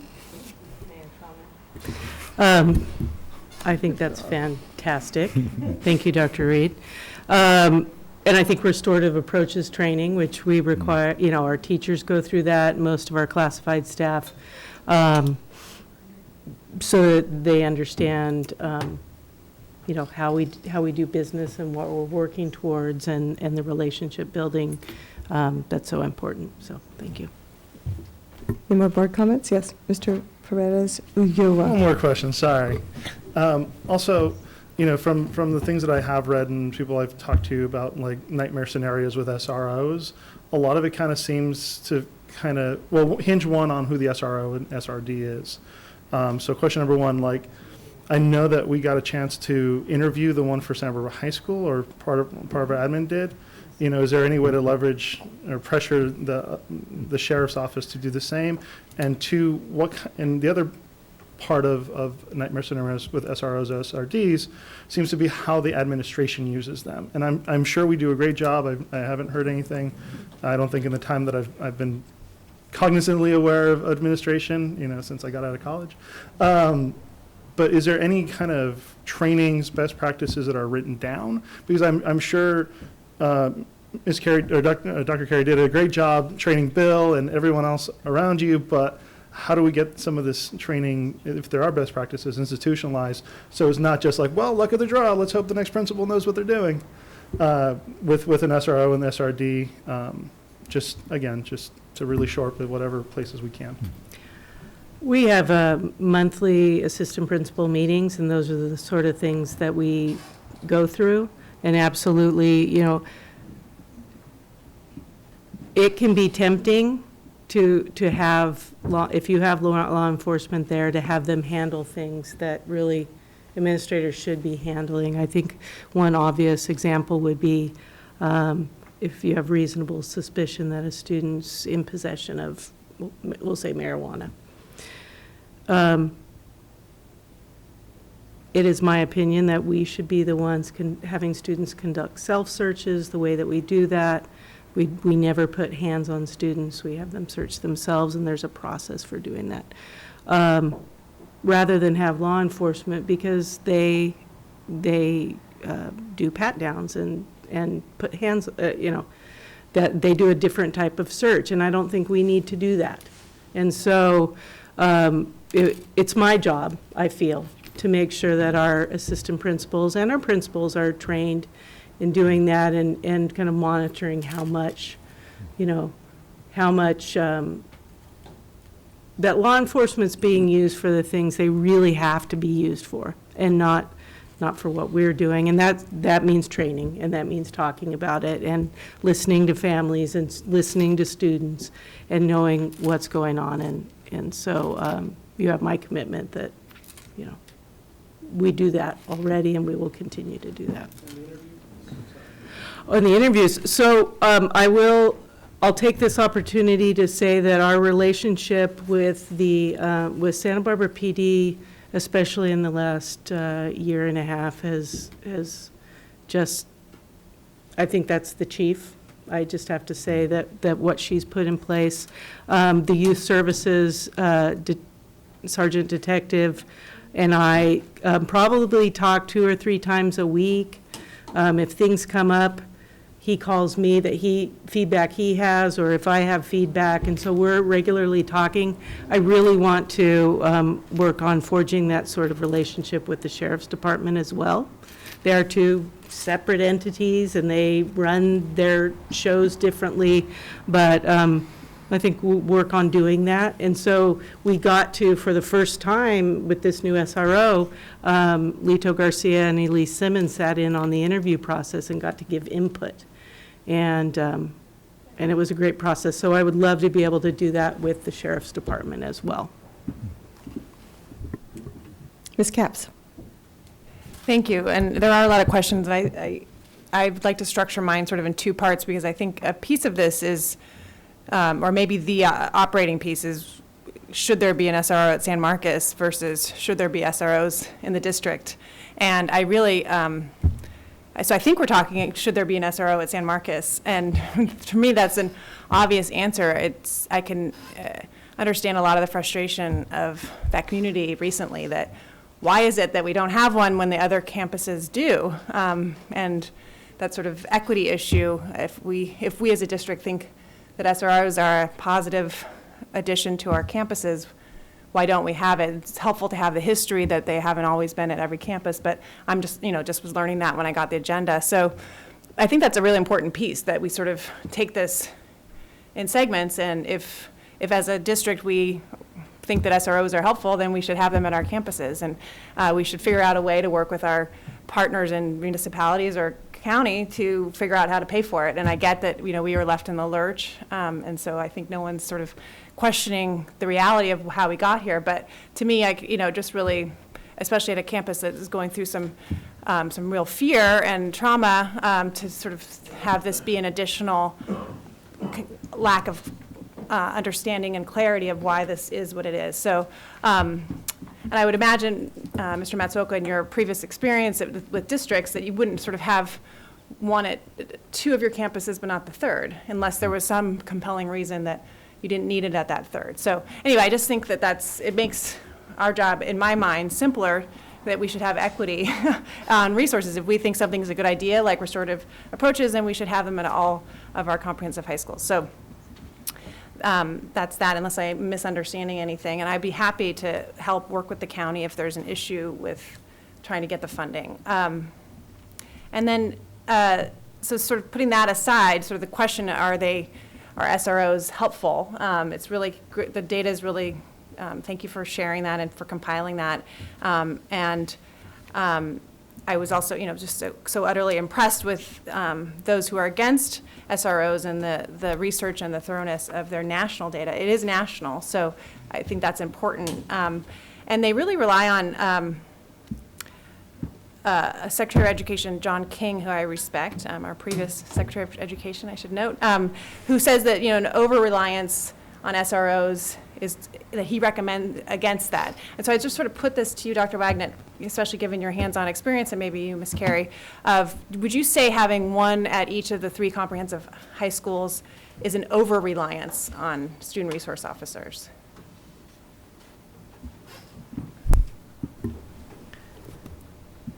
The principals would say no. Yeah. That they really want that person to be there the bulk of the time. Right. George Hedricks at Dos Pueblos, I should say Dos Pueblos, Goleta Valley, because he will leave and go to Goleta Right. Valley. Our SRO currently in the city serves all of our schools. And so that person will be called away to maybe needed at the high school and have to go to the junior high or Franklin or up to Washington. And so so it plays out differently. San Marcos has traditionally, when they've had their deputy, it's just been for them. Mm-hmm. And so it's an interesting that they kind of slice out differently. But do they need to?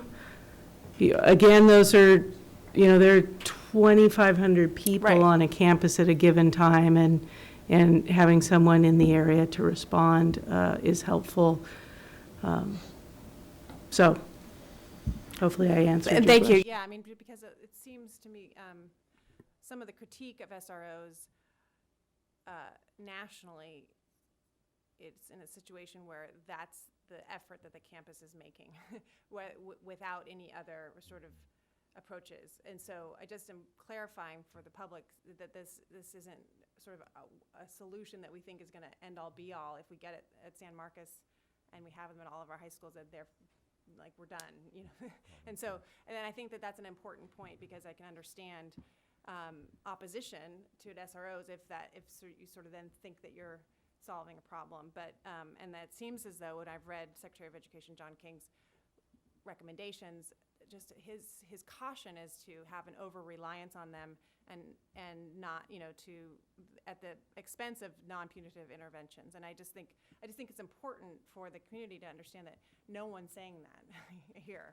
as far as I've ever heard. And even those who've signed the petition and who are very pro getting a student resource officer at San Marcos, that this is in addition to all of the other efforts and the social and emotional education that we provide. And if anything, this sort of just bolsters, and the points that my colleague made here about making sure that any officer on campus really has that approach in mind as well.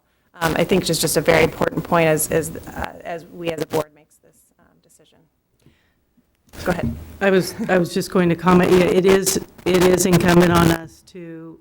That's why it's important to have relationships. Yeah. Being able to talk to the deputies. We don't always agree. Right. I'll keep using George Hedricks because I have a relationship with him, I've worked with him, and he and I don't always agree on things. He and Sean probably didn't always agree on things. They have a job to do, we have a job to do, but. We agreed on that. And we agreed on that. But I'll use one example of something we had an ongoing conversation about. This wasn't Deputy Hedricks, but it had to do with Santa Barbara PD a number of years ago, and that was, we don't want students walked into school in handcuffs or walked out of school in handcuffs. Right. So we put in place, sometimes they have to. If a student does something egregious that requires it and their safety, but there's a way to walk them out, and there's a way to clear the office and maintain their privacy. So it's about having those sorts of conversations and an understanding of how we do business, right? And so, and that a student who's made a mistake still deserves respect. So I think that's kind of, is that what you're talking about, that we need to have this understanding and we need to do our jobs and they do their jobs? Yes, and I also, thank you, and I, these numbers are interesting, but you can kind of argue them either way because of the deterrent factor. I mean, if an SRO is on campus and there's less suspension, that's a good thing. One might argue that they're not needed, but I was hoping you might be able to speak in your experience, or any of you in cabinet, about the deterrent factor of having an SRO on campus. Just I mean, I know that's a nebulous way to decide whether or not these are worthwhile positions to have, but just the presence of an officer on campus as a way to just kind of remind students to not get in the kind of trouble that they might. You want to chime in? I'm chewing on that one. I would just say that I worked with multiple school resource deputies, but worked most closely and for the longest time with Deputy Hedricks, who we've alluded to many times. And I absolutely respect the arguments that have been made on both sides of this question about school resource deputies, but that my own experience as the principal DP and working with Deputy Hedricks as our partner was very favorable. I would say in a way it was a model in terms of these very nuanced pieces we're talking about, where it is not about kind of a one kind of simple solution to a really complex problem of at-risk youth and of even not at-risk youth making bad decisions, and that it is oftentimes a negotiation. The deterrent factor, so I've seen it, there's different ways that deterring operates, right? There's sort of negative deterrence and there's positive deterrents or incentives. And I've seen it both. I've seen school resource deputies whose presence and way of interacting with students is a deterrent, but in what I might categorize more as in a negative way. Sort of, I don't want to end up needing to deal with that person. I think where I've seen it be most successful is, as in the case of Deputy Hedricks, where the way that the school resource officer or deputy operates is so proactive, preemptive, and really about forming relationships that are positive, getting to really understand root causes of student potential misbehavior or misbehavior, and being really comprehensive in conjunction with school leadership team in responding to that, so that it isn't just, especially when there are times when it's required that the response is a joint response between school administration and law enforcement, but even times when there's a restorative response and you can also involve law enforcement as a partner in restorative response, that's really ideal. And so I have a lot of experience with that as well. So that, I don't know, I would say that I felt very fortunate that was the experience that I had. I know that is not the experience that everybody has had, but it is true that experience exists. Thank you. My last question is on racial bias, and just we all, feel very strongly that we would not want to perpetuate any kind of targeting of students of color in any kind of way. And I think that the question about interviewing and who's involved is really important, so that there is the feeling of empowerment amongst the staff that interact most closely with the student resource officers, whether that be the assistant principals, it sounds like, to know that if they see something, or if there is just a general feeling about somebody that it gets put in this position of privilege, that they know that as a board, as a district, that that's not tolerated, that we want people in this position that are absolutely fair and not at all influenced by any kind of bias like that. So I just would want to have some assurance and that our staff would know that that's a priority. I mean, I know that they're good humans, so they would as fair people, but I think it's important if we do move forward to reinstate, and if we do have them at each of our, in general, if we have them in our campuses, that is understood implicitly. Thank you. Ms. Sims-Moon. Thank you. I'm just going to add, being the last part of, so I get to hear all this great information, so I don't need to belabor that point. But I think it's important too. It's twofold for me as well, an immediate issue, and I think that both sides, on either side of it, for it or against it, there's in the middle is that we want to provide safety for our students. That's there, and so it's an immediate issue with regards to that. So if that was going forward, then that would be a recommendation, something we may be giving the direction to the superintendent to go forth with that. Certainly would support that with regards to that, because I think both the sides can agree upon the safety issue that's immediate right now with regards to that. But going forward, I think all the things that we've said here has to be part of, if we decide that we're going to have them at all the schools, all of the things that have been mentioned here certainly have to be taken into account. Because I think depending on your experience, providing safety doesn't always make you feel safe. That's a crucial piece. Depending on your experience with law enforcement, come what may, you're providing the safety. That's what it's supposed to be, but that's not what it's always to be. So that's an important piece too, about feeling safe about this person that's supposed to be providing safety for me. So that's a crucial piece in understanding that. And you know, we can talk about racial bias and all those things implicit in that training, but it's within that person who's able to do that. It's within them. You can go 8-hour training, but are you the same person outside that 8-hour training, or have you really been trained when you're in the midst of it? Because when you're in the midst of things, you either go back to either who you were before that, or you're able to take that training and move forward. So it's really important for me, as I thought about it, it's really important in the safety that's being provided, that those kids feel safe in it. And I also think it has to do with expectations in terms of our students. We expect you to behave. Your part of this is to go to school, do the best that you can, and our part is to make sure we're providing an environment in which they can do that. So there's responsibility. I think it's really important in communicating that out.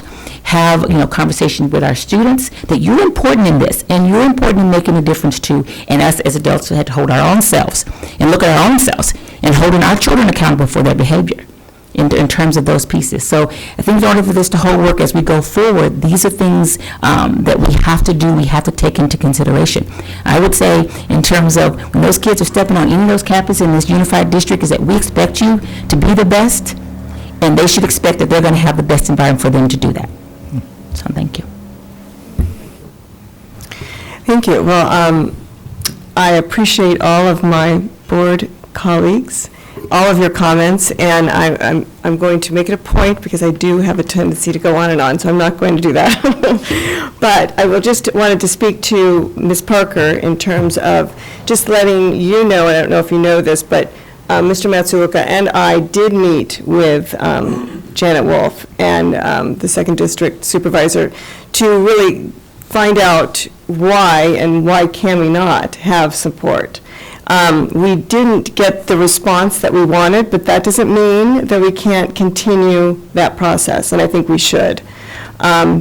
So to that, I also wanted to speak to what Ms. Sims-Moten just said, also in terms of you can train somebody up the street and down the paddle, but it's really about their character and their integrity and where they're coming from. And so I think what Mr. Paredes-Ulloa talked about in terms of relationships and being really, are we sure that this person who comes into this role is going to really be the role we want for our students, that connect and feel like they are supported no matter what color of their skin or religion or whatever, so that we ensure that. And I do think our restorative approaches and what we are doing now, the fact that we created this task force, which I know on some level everyone's thinking, the task force is going to take 10 years before it gets into place. But we need to have a framework, a formation of a framework that provides a sustainable plan for us to move forward. We can't just say, oh, let's have an SRO we get this year and then not do something. We need to have a framework, and from this framework, which is what we're focusing on now, which specifically is the SRD for San Marcos High School, that it is an issue, and I agree with what Ms. Kapp said and what everyone I think has sort of echoed, and that is it isn't equitable currently. We have SRO and SROs at the other schools. We don't have it at San Marcos. Why do we not have it? Well, the problem was funding was for some reason dropped. But I feel like as a board, we should have known about that when it happened. We didn't know about that at the time. We found out later. I feel like we need, if we are going to move forward with having SROs and continuing this plan, we need to know when there is funding that is going to be dropped. If we need to know in advance, we need to have a plan. It needs to be part of our task force plan as to what are we going to do if we indeed aren't going to have the funding at that time. So I really think that's important because honestly, I think if we'd have known, I don't know. I think now we know. And so from this experience, we realize the importance of this. And one final thing is what it said in the national study, what they mention, and what I feel really good about is the fact that they talk about in the national study that really what should be happening in our schools and across our districts is the development and more guidance in psychological counselors, more interventions with conflict resolution programs, and more culturally relevant curriculum that is mirroring our students and reflecting our culture and diversity of our students. All of these together and in conjunction with our task force can create and foster a very much more safer school. So it's not just an SRO as we've talked, but it's the compilation of all of these things. And it's the practices that I wanted to commend Dr. Wagenet for going forward in terms of the work you're doing with the mental health. So we know that we have this integration that we have to create. We have a formation of a plan.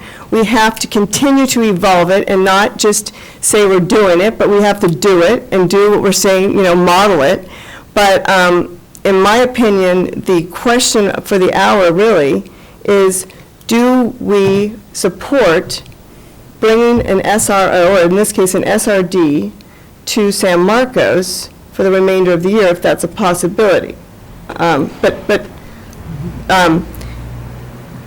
I just wanted to add one more thing, and that is when I talked to Commander Darren Farthingham, I said, well, how, if we had heard that you could possibly maybe, how quickly could you get an SRO on campus, or in this case, an SRD? It takes 3 to 4 weeks, but they can get someone, they can assign someone to start right away. But that's not a person necessarily that has gone through the training or who is a commander. So it's not what we would call the ideal, or what we're talking about and discussing as the ideal SRO. It could be somebody that could be put in place. There would be a 4-week process of interviewing, the interviewing, and then by the time they would get that person on campus. So I mean, we have to look at the reality of the situation and really understand that this is the process that it would take. Ms. Parker. I just wanted to say thank you for bringing that point up, because that was the question for me. I think that the task force process, I want to respect that. I think it's really important, and I think getting their feedback on how this fits in big picture is important. At the same time, I would really like this on for action at our next meeting. And so I think it's important that we do bring in somebody for the rest of the school year if we can. and that we just move forward, even if it's somebody that's in that position temporarily, as we figure out what's best for the next school year. So that's where I stand on it. And I agree. I agree. My question would be just process in terms of bringing someone right away. Do we have to wait till our next board meeting to do that action, or can we give the superintendent direction tonight to do that? It's my understanding we could give you direction if we're in agreement. Well, certainly you can start the process, and then we can take a vote at the next meeting, and that would just make it all the faster, right? So are we in agreement, board, to have the superintendent take the direction to move forward to bring on an SRD at San Marcos High School?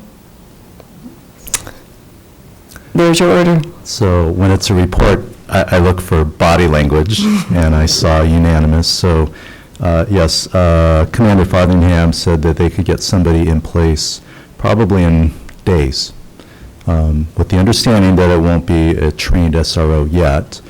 And then we will take all your negotiation questions now to Commander Frothingham. You actually already did some pre-negotiating, which was great, about the training. And then the question about, is it a 10-month cost, is it 12 months? So these are all questions that we'll start framing about next year. Okay, but we will take your direction, and we will ask Commander to get a deputy in place ASAP.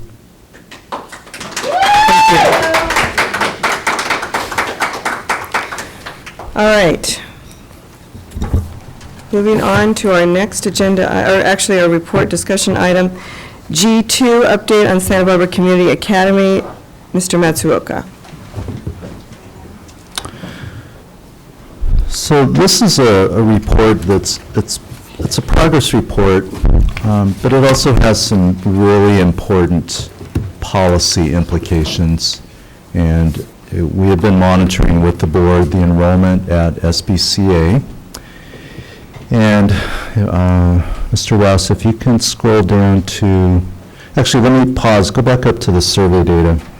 There was a question to the community about the calendar, year-round versus traditional. And the survey came back pretty split. Like half the community wanted to change, half the community likes year-round. And we thought whatever benefit we might gain to be in alignment with all of our schools, we might lose families because they've grown accustomed to the calendar. So we chose not to recommend any change. Remember, the staff was whatever works for our families. Our families said we're 50-50. So we did not make that change and then went into the enrollment kindergarten recruitment cycle. And so you can see where this is at. This data is now about 3 weeks old, but I just checked yesterday. There are, I think, 14 kindergartners enrolled at Santa Barbara Community Academy. And we have been very much in communication with the parent community, with the staff. You need to have 2 classes of kindergartners to sustain a school, which is really somewhere in the 45 to 50 kindergartner range. Because you can already see now, as you look, next year we're going to have 1 class of first graders. And if this continues, we'll have a school of 1 class at every grade level. When you get to 4th grade, our class averages actually go up from 25 to 32. So this is not looking good for the future of SBCA. And so we are recommending not running kindergarten because it's even less than the current kindergarten. It's like half the size. To continue that is just, it's delaying the inevitable decision that we've got to think differently about this school. And it's in the narrative, it is a school of choice. And so right now, our parents are not choosing SBCA. There is a happy note that didn't get into this narrative because the board did approve Anna Scharfeld as the permanent principal. And she accepted that assignment knowing about this data and the future. And we're so grateful that she has chosen to stay. And who knows what she might be able to accomplish. I mean, she's a go-getter. She's got some vision. But Dr. Ramirez and I have been very clear with the staff that the model of SBCA that was designed 25 years ago, I'm looking at Ms. Parker. Actually, gosh, when did it open? 98, 99, so it's not quite that long ago. About 18, 19 years ago. It worked well, but the data is telling us this is not a program and a spot that our families are choosing. So that's our report. It's information at this point. We'd be glad to answer any questions. Ms. Parker? I completely understand, and I'm sure this is very disappointing for community academy staff and families. I think the hardest thing is who are those 14 children in kindergarten, especially if they're younger siblings, and how disruptive that is to families. And I guess this is a question for Dr. Wagenknecht. I would expect that there's going to be, parents chose this by the transfer deadline fully expecting that there would be space for their kid at this school, right? And so I don't know what the plan is to notify them, to talk to them, to be flexible about enrollment, getting something that works for their families, especially if they're a split family. I don't know if you can talk about that. Absolutely. I think we'll definitely, follow the model that we used with OAS, which was we'll want to meet with those families, either, as a group or individually. We'll have to put a plan together. But I'll make myself available, as well as the student services staff, to work with the families, and we won't penalize them for transfers and that sort of thing. Now, some of the schools are compacted and full right now, but we'll give them their choices. Mr. Perez-Ulloa. Thank you.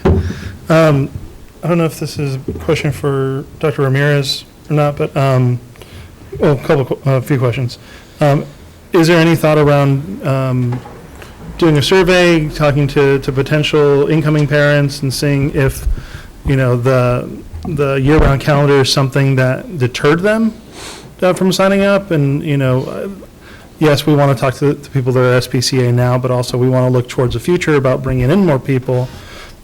Second question is, if we're not having kindergarten next year, what are we going to do to grow the school the following year? Like, how are we going to spend 2018-19 recruiting more parents, recruiting more students, so that 2019-20 we have a full kindergarten class? Good evening, board, first and foremost. I think to Mr. Matsuoka's point, this has been, for me, a 2-year-long conversation. It's a conversation that was had on a preliminary basis, dating back to the early conversations that we had with Cleveland around what we perceived was the impact of the year-round calendar. In Cleveland's situation, it was different because they were a school with defined attendance boundaries. So the conversation was different for a number of reasons. That was one of them. In SPCA, the challenge of this is that, again, they are a program of choice. By definition, they don't have attendance boundaries, which is a challenge, for sure, to work through. But it's also a tremendous opportunity, because they can essentially, and they do in fact, recruit from attendance areas as far east as Franklin, and as far west as Adams and McKinley and Harding. And we actually, Mr. Rouse helped us undertake that collection of data. So I think, to answer your question directly, we have tried to work with the staff and work with the community to bring down some barriers and try to elicit more information. To go back to the survey, What is an unknown for us in terms of that survey is the extent to which, if we had made a decision the other way, parents would have made a different set of choices, perhaps going back to their home schools or making different decisions around their kids, not just entering the school, but rather in the upper grades of that particular school of SPCA. So in terms of what happens next, we've also been very candid with the staff and very honest and forthright, and I can speak to my role. I need to be supportive of all of our schools. I have been, and what that means for each one of them independently in terms of leadership and staff means different things at different times. But one of the things that I've been very even-handed, and I think we've been very even-handed about, is ensuring that parents and families know their option without persuading or steering parents and families in one direction or the other. We want to equip them with the right information, with the best information, so that they can make a decision for them, for their family, and for their kids. But I think it's really important for us to remain very even-handed and very fair when it comes to ensuring that enrollment is where it needs to be at every school. And I think that's what brings us to this challenge with our programs of choice. Our programs of choice have a lot of flexibility to go out and recruit and draw parents and families to them because of the programming or whatever is the appeal for families. But that it has to be really a grassroots effort, born out of a connection between the staff and the community, but also in terms of staying current with things that parents and family, that call out to parents and families in a way that continues to invite them and keep them coming, one generation after the next, one child after the next. So it's difficult for us to say we're going to execute a game plan or a plan of action to recruit to SPCA, because I think that would be sending some of the wrong messages about our other schools, which also offer quality programming in their own right and are providing an excellent choice for those families and those communities and neighborhoods.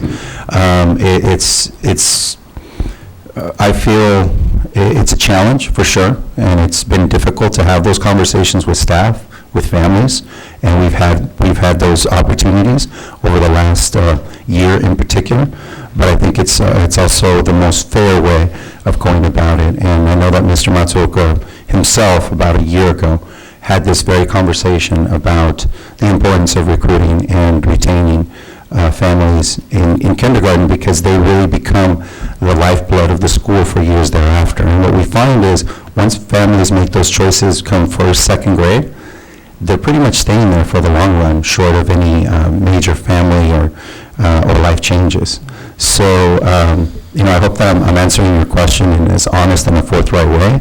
Also in keeping with the fact that this is very difficult news to share. It has been difficult for us to work through with families and with staff that are just so invested in the success of Santa Barbara Community Academy. And many of the teacher staff have been there from the beginning.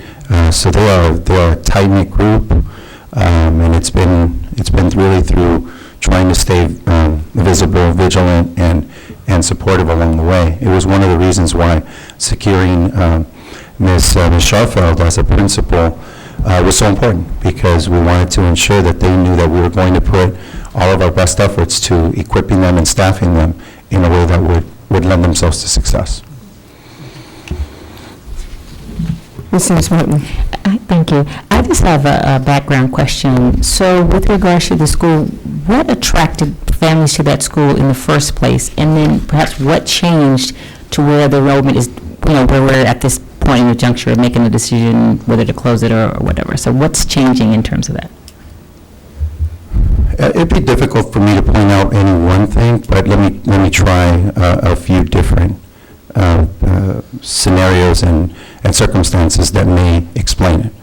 We've never asked the question directly of what attracts you to Santa Barbara Community Academy, to be completely fair and forthright.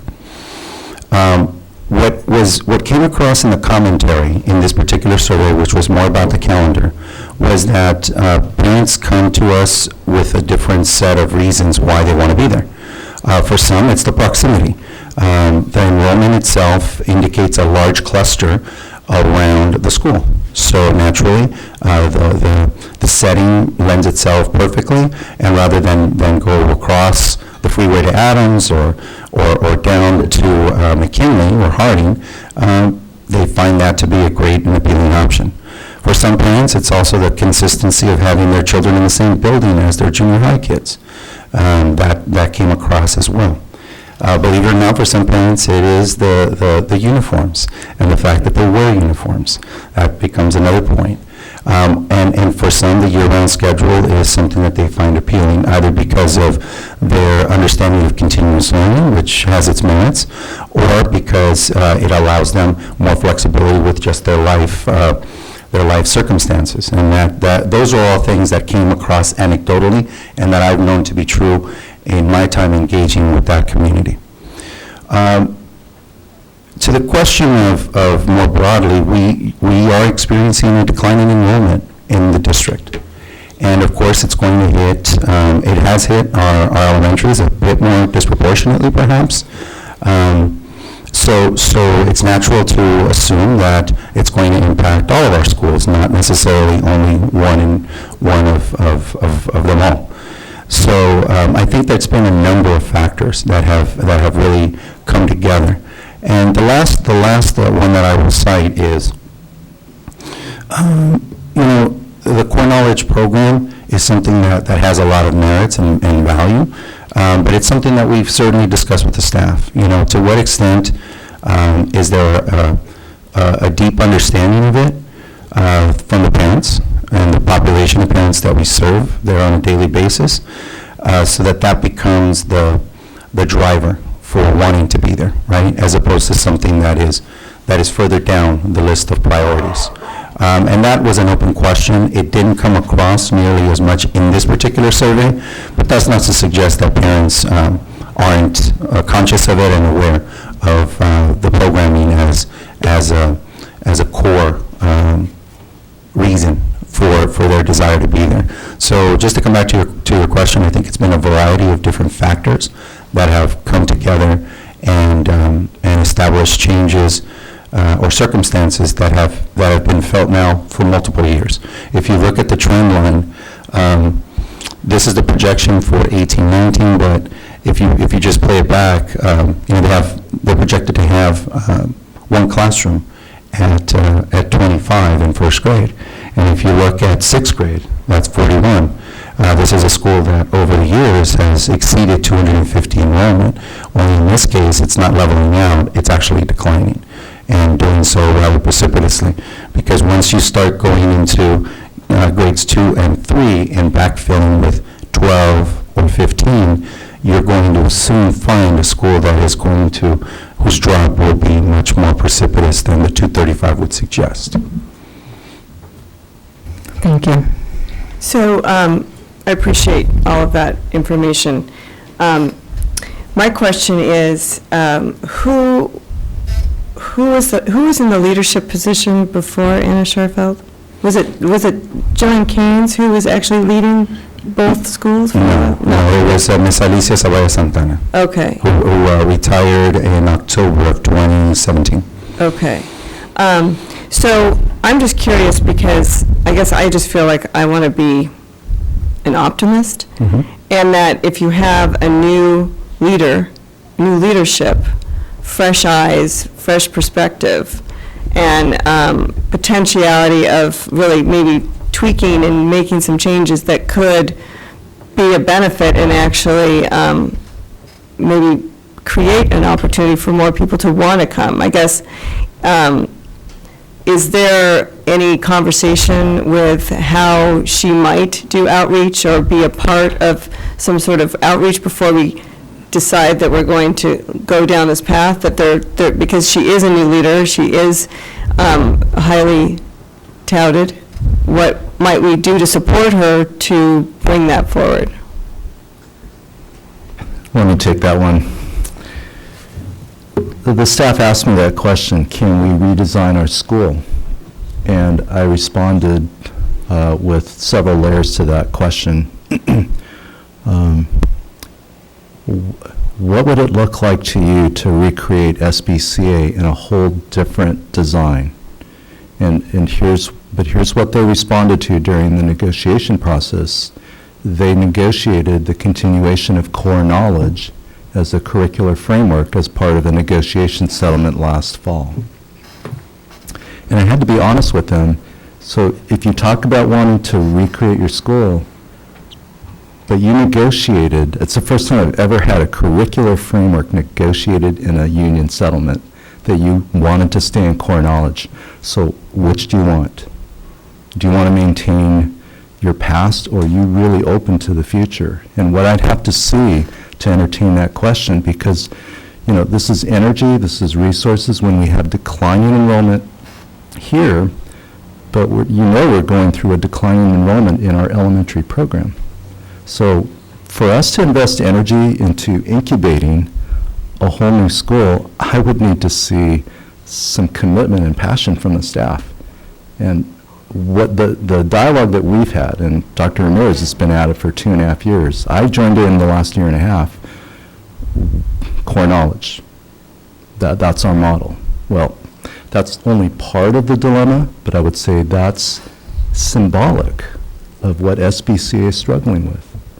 I mean, it's a framework. It's a great framework. I love the framework.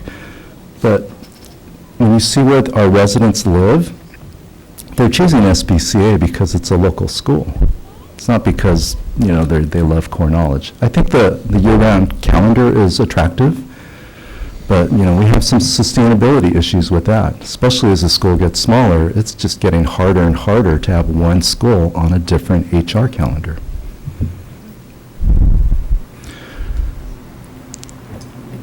Ms. Parker. I just want to,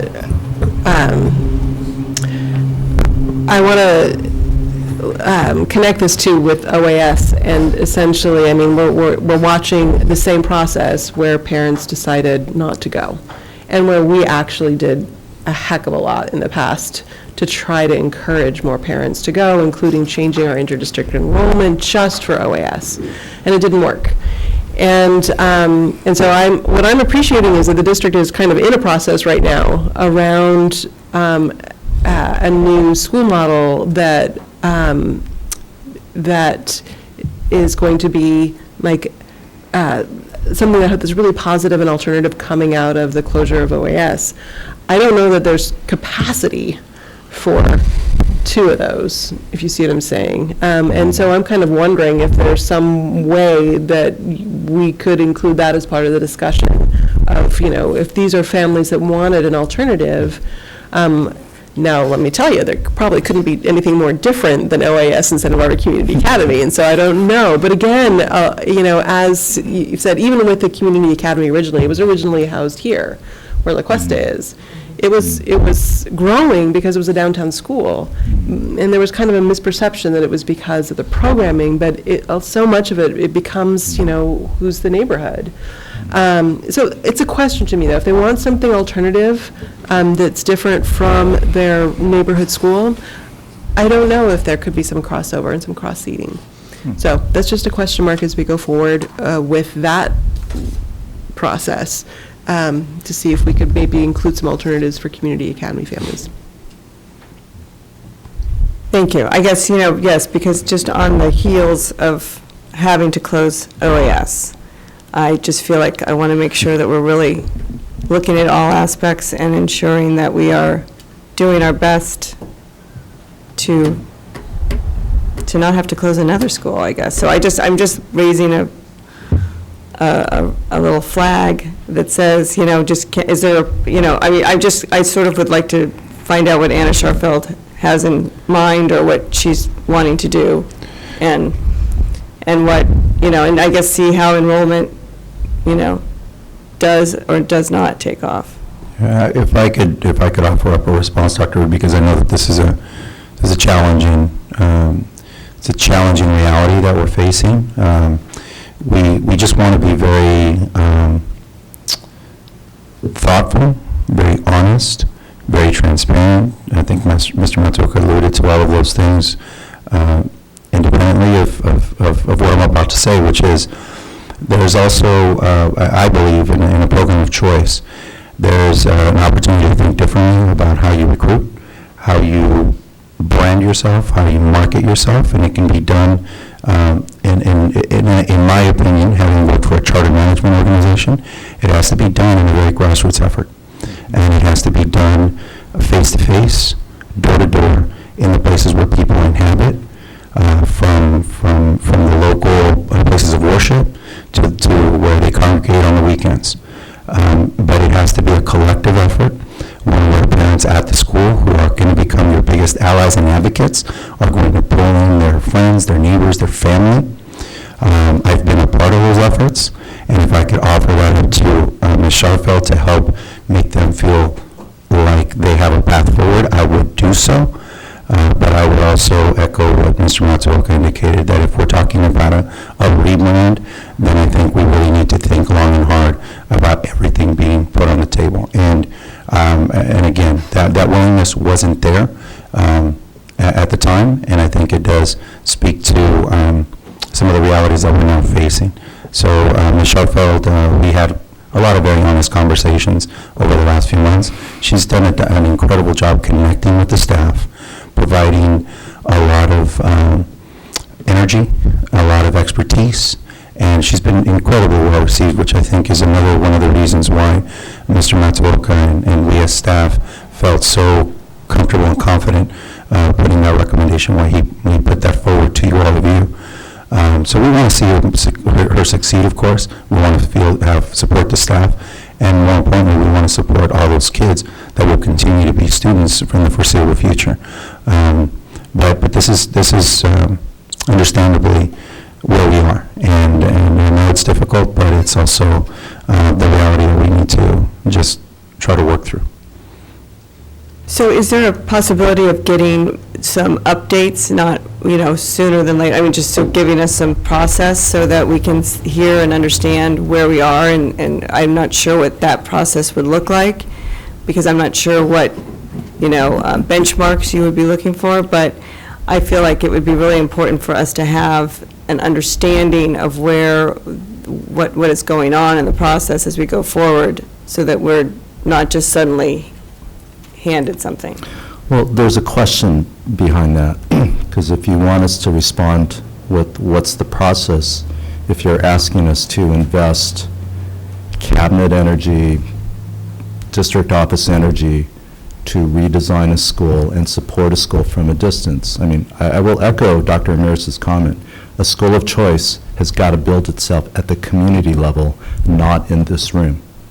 I mean, when you launch a district initiative from the superintendency or the cabinet, then we own the future lifeblood of that school. And so my question to the board is, are you asking us to try to redesign and rebuild SBCA? If you are, then my question is, how many schools do you want us to redesign in a given time span? I mean, the OAS redesign, we need to get that in motion. But if you're asking us to redesign 2 elementary schools, I would say that's too much. So I think to respond to the question, what process and reports do you want back, what are you asking us to do? If you're asking us to recreate SBCA, I'm willing to have that conversation with the staff, but I need to see a willingness on the part of the staff to reinvent themselves. That's really the question. And we've been through this now. I respect the difficult decisions we have made about OAS. We are here again. We are. I mean, the data just says we're headed towards a school of 125 kids.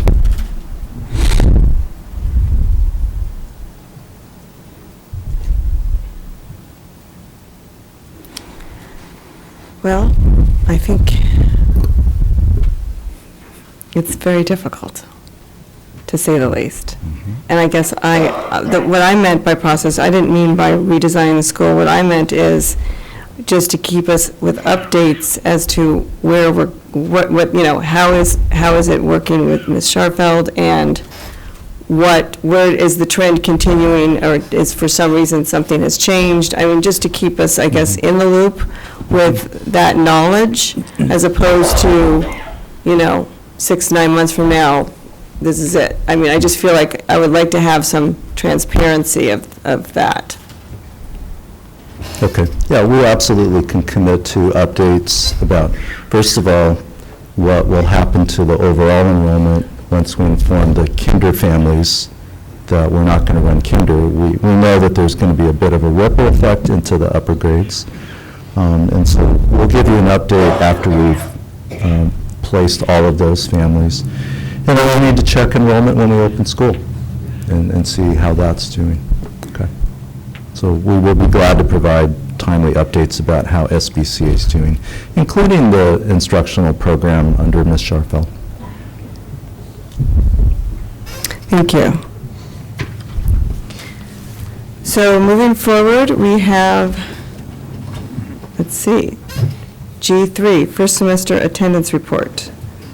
Dr. Wackenett. Thank you, Dr. Reed. Board, I bring to you semester 1 attendance report. This, now that we're entering the fourth quarter, we're bringing you the first semester attendance report. We had, this is the first year that we're bringing the report to you 3 times each year because of the new emphasis on looking at chronic absenteeism and trends around attendance.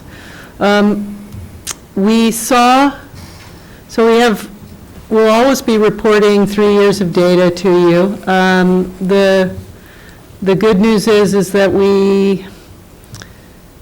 the gains we saw in 2016-17, we're still not really, overall, we're making some gains, but we have had increased chronic absenteeism, so that's the bad news. Our 2-year gains are holding for the most part, though we do have some increases in some of our most at-risk groups of students, and I'll talk about that in a bit. But amongst our ethnic demographics, we seem to be holding there. So we saw 13 schools had increased rates of chronic absenteeism. And again, chronic absenteeism is missing more than 10% of the school year for any reason whatsoever. And I'll reiterate, probably for the next couple of years, because we have to retrain our parents as well, that we really want students in school regardless. The reason that they miss school, illness is one thing, but really, there's a mindset change that we have set out upon. 5 schools, though, did see decreased rates from last year at the first semester. And again, we want to, with our elementary schools, we're emphasizing that students who miss a lot of school, they're in danger of not reaching those early learning milestones that are so crucial, that play out later in life. Irregular attendance is a predictor as early as 2nd and 3rd grade of later dropout. And then finally, frequent absences shape adult habits. I hear that. I used to hear that from high school students all the time, but I'm passing my classes. And well, your job is to be in school. So that is important. Now, in terms of, we've gone over this before. When we're analyzing data, we look for root cause. And I think we definitely this year, when I look at, okay, why were we higher at the semester than we were last year after we saw the gains? I actually dug deeper, and obviously our natural disasters impacted our attendance. We did close school around the Thomas fire. But there were families who in the first day held their students out. But definitely the mud flow in Montecito, folks not being able to get their students to school. And we did have one thing we haven't talked about a lot is we had an influenza outbreak and we were hit pretty significantly. And so that is also, I believe, reflected in these numbers. The good news is we're still seeing progress in our truancy rate. So truancy is a subset of chronic absenteeism. It's usually a student and family specific factors of students who are, choosing not to go to a class or to school. That rate continues to drop, and that's kind of across the board. But we're continuing to see it in our high schools. Our deans are doing a really good job of working on that. We still see our disproportionality, and one area where we saw an increase is in students in special education. I put in the narrative a link for you to a civil rights report on the impact of student absences on students in special ed, and that's an area of special concern. So our focus for second semester has been on students with disabilities. I've been providing administrators with resources around that.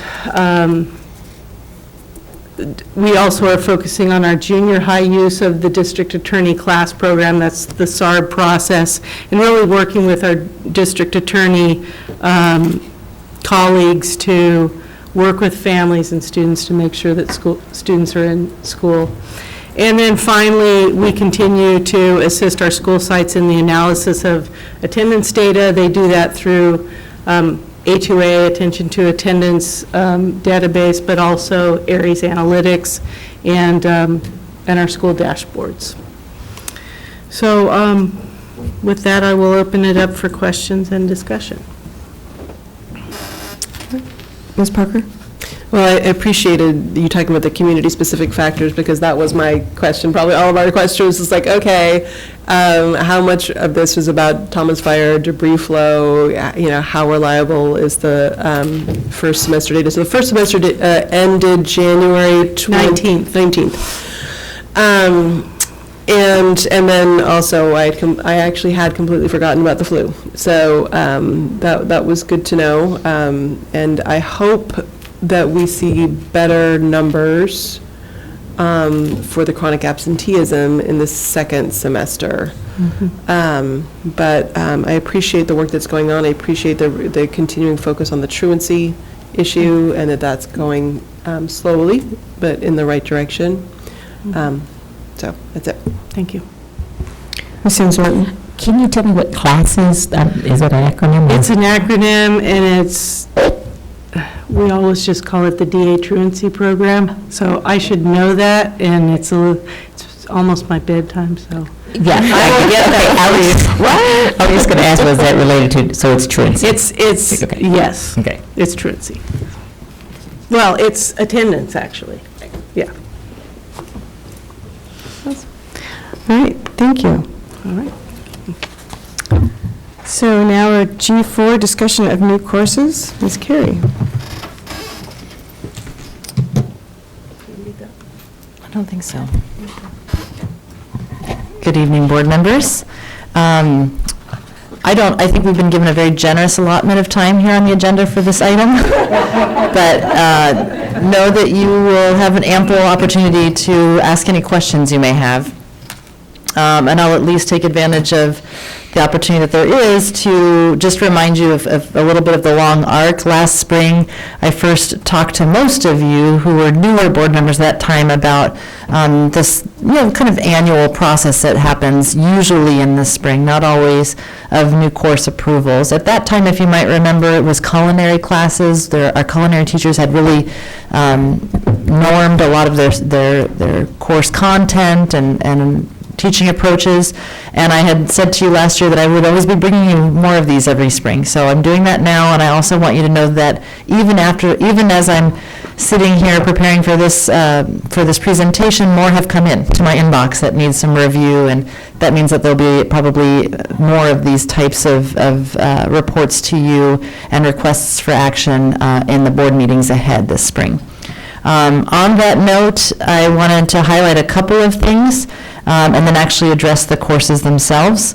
The first thing I wanted to do is actually let you know about something and to also really share an appreciation for ETS, specifically Brian Rouse, Alexandra Manriquez, who helped develop a digital workflow for these new course approval requests. Especially Ms. Parker will remember kind of the old, more handwritten ones. The fact that we've now generated a digital workflow, it took a little getting used to, but it allows us to do two main things, I think, which is to increase visibility to these new courses. And by that, what I mean is it lets more of the people who need to know that these courses are being brought forward, the internal staff members, easily access all the relevant information about the course, honors, not honors, A through G, not A through G, what area, instead of having to be in possession of that hard copy piece of paper, which would go back and forth from different people's desks. So that is a better practice. It's definitely an improvement in our practice. And it might go without saying, but I will just highlight that once we got used to the new digital workflow, it does make it much more efficient. So there are things that ETS has to review, that I have to review, and it does require, kind of the approval of our Curriculum Leadership Committee, which is a group that I chair and that a lot of people participate in to make sure that we have eyes on all the different components of new proposed courses. So I wanted to use this opportunity of presenting this particular set of courses to you to highlight that new process of ours, which, as I said, is a real improvement in practice based on improved visibility and efficiency. And then I also wanted to just give you, finally, a bit of context. So I can appreciate that it might seem a little either interesting or maybe even confusing about how there could be so many new courses, maybe exciting or intriguing, but I wanted to just let you know that in some cases, new courses, requests for approval of new courses arise because of some kind of change in policy or some sort of legislative event. That is the case with science courses that you see here. So I'll go into that in a moment. Lots of times, I would say most times, new course approval requests are driven by student demand and teacher interest in meeting student demand, or some kind of combination of those two things, meaning we've got somebody who's appropriately credentialed to teach something that is maybe a new or innovative course, and we feel we have the requisite student interest to be able to support that course in the master schedule. But then you also might have a question about resources. Doesn't it require more resources to add courses? Sometimes new courses are cost neutral, like in the case of some of these here, and sometimes they're not. Sometimes it's kind of they fall into the realm of the zero-sum game of the master schedule, and adding a course over here in this realm can mean the swift or incremental demise of a course over here. And that can happen sort of dramatically, or that can happen sort of organically over time. In other instances, there are specific funding sources that help us to promote a new course offering. That is also the case tonight, too, with one of our CTE courses. So the CTE Incentive Grant is a funding source for training and curriculum materials for the programming course that you see here. So those are just some things I wanted to offer in general about this phenomenon of seeing numerous new courses every spring, which, again, I sort of imagine could be a little bit intriguing if you weren't as familiar with those things. So having said all that, I'm going to, I know you got these as kind of a list like this. They're mostly grouped in a way that makes some sense, but I'm just going to kind of give you a little guided tour of what's here. I know that you got documentation about these, and that amounted, for the sake of everyone else's knowledge, to 42 pages of documentation, because with our new digital workflow, each one of these courses has roughly 3 pages worth of information about it. But as you can see, it's very standardized, it's very transparent for all of our folks.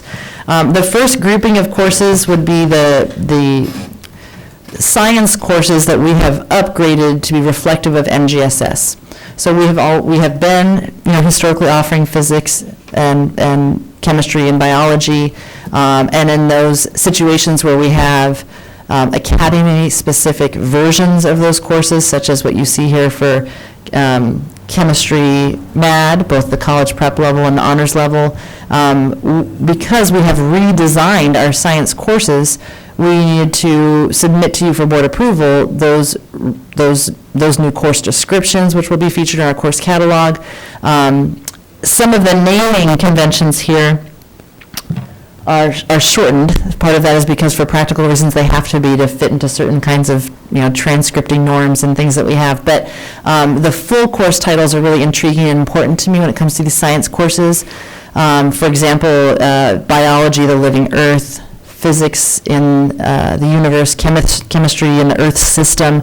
The reason why I'm highlighting those course titles is because they're reflective of that integration of the earth science standards into the 3-course model. So you might recall a year ago when we reported to you about districts had the option with NGSS in the secondary realm of having 4 courses, which included a separate course in earth science, or incorporating the earth science standards into the traditional subjects of physics, chemistry, and biology. And our district went through a process with our teachers and administrators and opted for the 3-course model with earth science standards embedded. So that you can see that in the course descriptions of all these science courses, depending on your review of the documentation, but I wanted to highlight that here. So there's a lot of information about the science-specific new course approvals, but it is all falling under that same umbrella of these are our revised and updated course descriptions and titles and course numbers that are associated with the move to NGSS and the incorporation of earth science. That's for the science courses. Secondly, there's a body of courses here that all but the IB biology at the bottom and the intro to robotic programming, which are 2 DP courses. But the rest, as you see, that are from I'm just realizing that the way this reflects here, it says SBHS, but that's because our digital workflow requires that there be sort of a sponsoring submitter, person who submits this. So this was submitted by Tiffany Carson, who's the AP over curriculum at SB, but those courses are for any course that is approved by the board, is then available to any school site who would be offering that course. I'll just pause and say that even though it says SBHS, that's just the sponsoring school for this round of courses. You'll probably see that. I'll highlight that in the future if that's ever the case again. Like with culinary last year, it was a collaborative effort of the 3 sites, but somebody's got to submit it. Different from that, when you see these courses associated with Aquesta and Alta Vista, as a body, these courses are Odyssey-ware courses.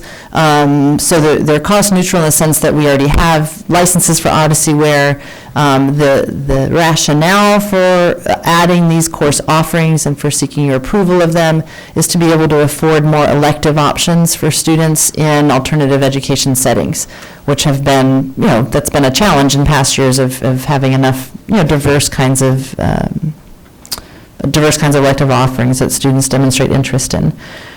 Those in particular, I will just say, we did a really good job as a curriculum leadership group, making sure that we were all aware that if we add one course someplace, just again repeat what I said, then that's essentially available to any student anywhere. And so we wanted to make sure that, especially some of these courses in math or computer science, students do go in and out of an alternative setting sometimes. And so, would we be able to be okay, those of us who are situated in more traditional high school settings, sort of articulating with any learning in these course offerings or through these course offerings that might have happened at La Cuesta or Alta Vista. So we did our due diligence around that kind of a conversation. The last 2, one is very simple. The IB biology thing just had an error in the course description. Somehow the econ description got transposed with the history one, or the biology one, sorry. So that's just literally a fix that way. And then the other is a new course in the CTE realm, as I said, supported by CTEC funding. That course, if I would just highlight from that application or that form, that course is designed as a concentrator course in the software and systems development pathway. So computer science pathway, and just to remind you that a viable CTE pathway has a 3-course sequence of an introductory course, a concentrator course, and a capstone course. So this would be the concentrator level course. So that's what I have to say about all of the things related to course approvals for tonight. and I can try to answer any questions that you have or find those answers. Some of these, if they're very specific, I might have to ask, some of the sponsoring schools, but I can try to get you that information tonight or beyond before you vote. Ms. Parker. Thank you, and my questions were around the science, and I really appreciate it because I was looking going, why is it saying Santa Barbara High when it should be unified catalog, right? And so I appreciate that it's being submitted to the UCs for the district, not just for one school. And there's some pretty significant changes there. For example, chemistry honors was available at some sites, but not on others. And so I guess one of my questions is for chemistry, is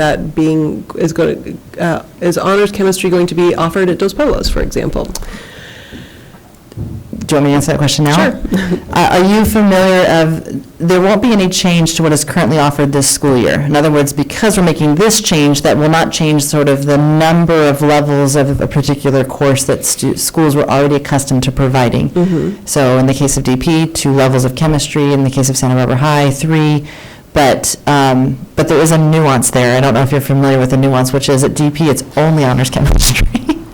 Mm-hmm. And there's a co-seated situation where students actually do differentiated work. So we didn't want to convey, DP staff did not want to convey or confer any kind of advantage because of the hard work that had been done to really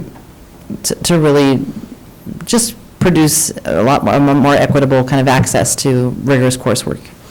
And that leads me to physics, which at this point, if you're talking about conceptual physics, Physics P, and then there are freshmen that go into Physics AP, Physics 1 AP. Mm-hmm. So there's 3 levels of physics. And my concern is, of course, that, it is the who's in the classrooms, and are we just creating a situation where we are ethnically dividing our students? I want to be assured that that is not going to be happening. The AP Physics 1 is cleaner in that there's very strong guidance from College Board, which we have in turn passed along to families through Parent Square messaging. Last year we did it in the summer, so prior to the start of the school year, but this year we're doing it before heading into summer. So not to dissuade anyone from taking AP Physics in their freshman year, but to really be clear about what the guidance is around that and the recommended math level associated with attempting AP Physics 1. Mm-hmm. What you are highlighting very rightly about the difference in conceptual physics and physics is that I would just say that remains an ongoing challenge. We've seen, I can bring back more information on that in response to your request. To some degree, we have seen a lessening of the number of sections of conceptual physics. I would say there are particularly 2 other initiatives that have impacted efforts in that realm. One is a science-specific one, which is the transitions we are making around science course order, which are being experienced, that's a difficult transition. We spent an hour and a half just yesterday with all secondary science teachers and head counselors in the same space, just trying to get all on the same page of understanding A, how it needs to work, and then B, how we need to communicate that to families, what their options are, what the recommendation is that was supported by the board last spring about course order, and how it might be several years actually before that's a fully realized reality for our students in terms of the order in which they take science courses, so that for next year, an answer that a head counselor could give to a prospective 9th grade family is, well, depending on your math level in 8th grade, we recommend conceptual Physics 1 or AP Physics 1. It's very math dependent, that decision. But that transition is being experienced very differently at different sites in terms of the recommended course sequence. So that's something that is related. The other thing is our efforts in inclusion. So we've had a lot of initiatives, as you well know, all of them very, very worthy and equity-infused initiatives. Equity-minded initiatives, but they have been simultaneous. And so part of what we want to do is ensure that there is access to the grade level, the appropriate grade level curriculum, but also access in a way that will access to not just access, but success in having that exposure to grade level curriculum. And I would just say that the dramatically increased numbers of students with disabilities in grade level classes simultaneous to these other changes has not allowed us to make as much progress on the area of concern that you've identified as I would have liked to have seen us having made at this point. Thank you. Mm-hmm. Ms. Sims Mountain. Thank you. I just wanted to say just how it's laid out, it's real clear in terms of its CTE, if it's pathway, that was real clear. That wasn't always just obvious because before it was just paper and we're trying to sort through the paper. So that part, whoever, yeah, okay, Brian, yeah. So thank you. Makes it so much easier. But I just had a question about, so if we're adding any classes being dropped as a result of adding these, or nothing's being dropped? Nothing, no. So we don't, we actually, an interesting fact is that we can't ever really drop a course. It makes our archived records of course numbers really, really, really messy. Right? Am I right about that? Sort of. We cease offering some. We make them inactive. And then they sit there in an archival space. And kind of haunt us for years to come because they're so similar in course number to the ones we're trying to keep active. So it's a very dusty attic, the attic of course numbers. But we don't actively and intentionally say, because we're adding this class here, we're going to be, ending this class over here.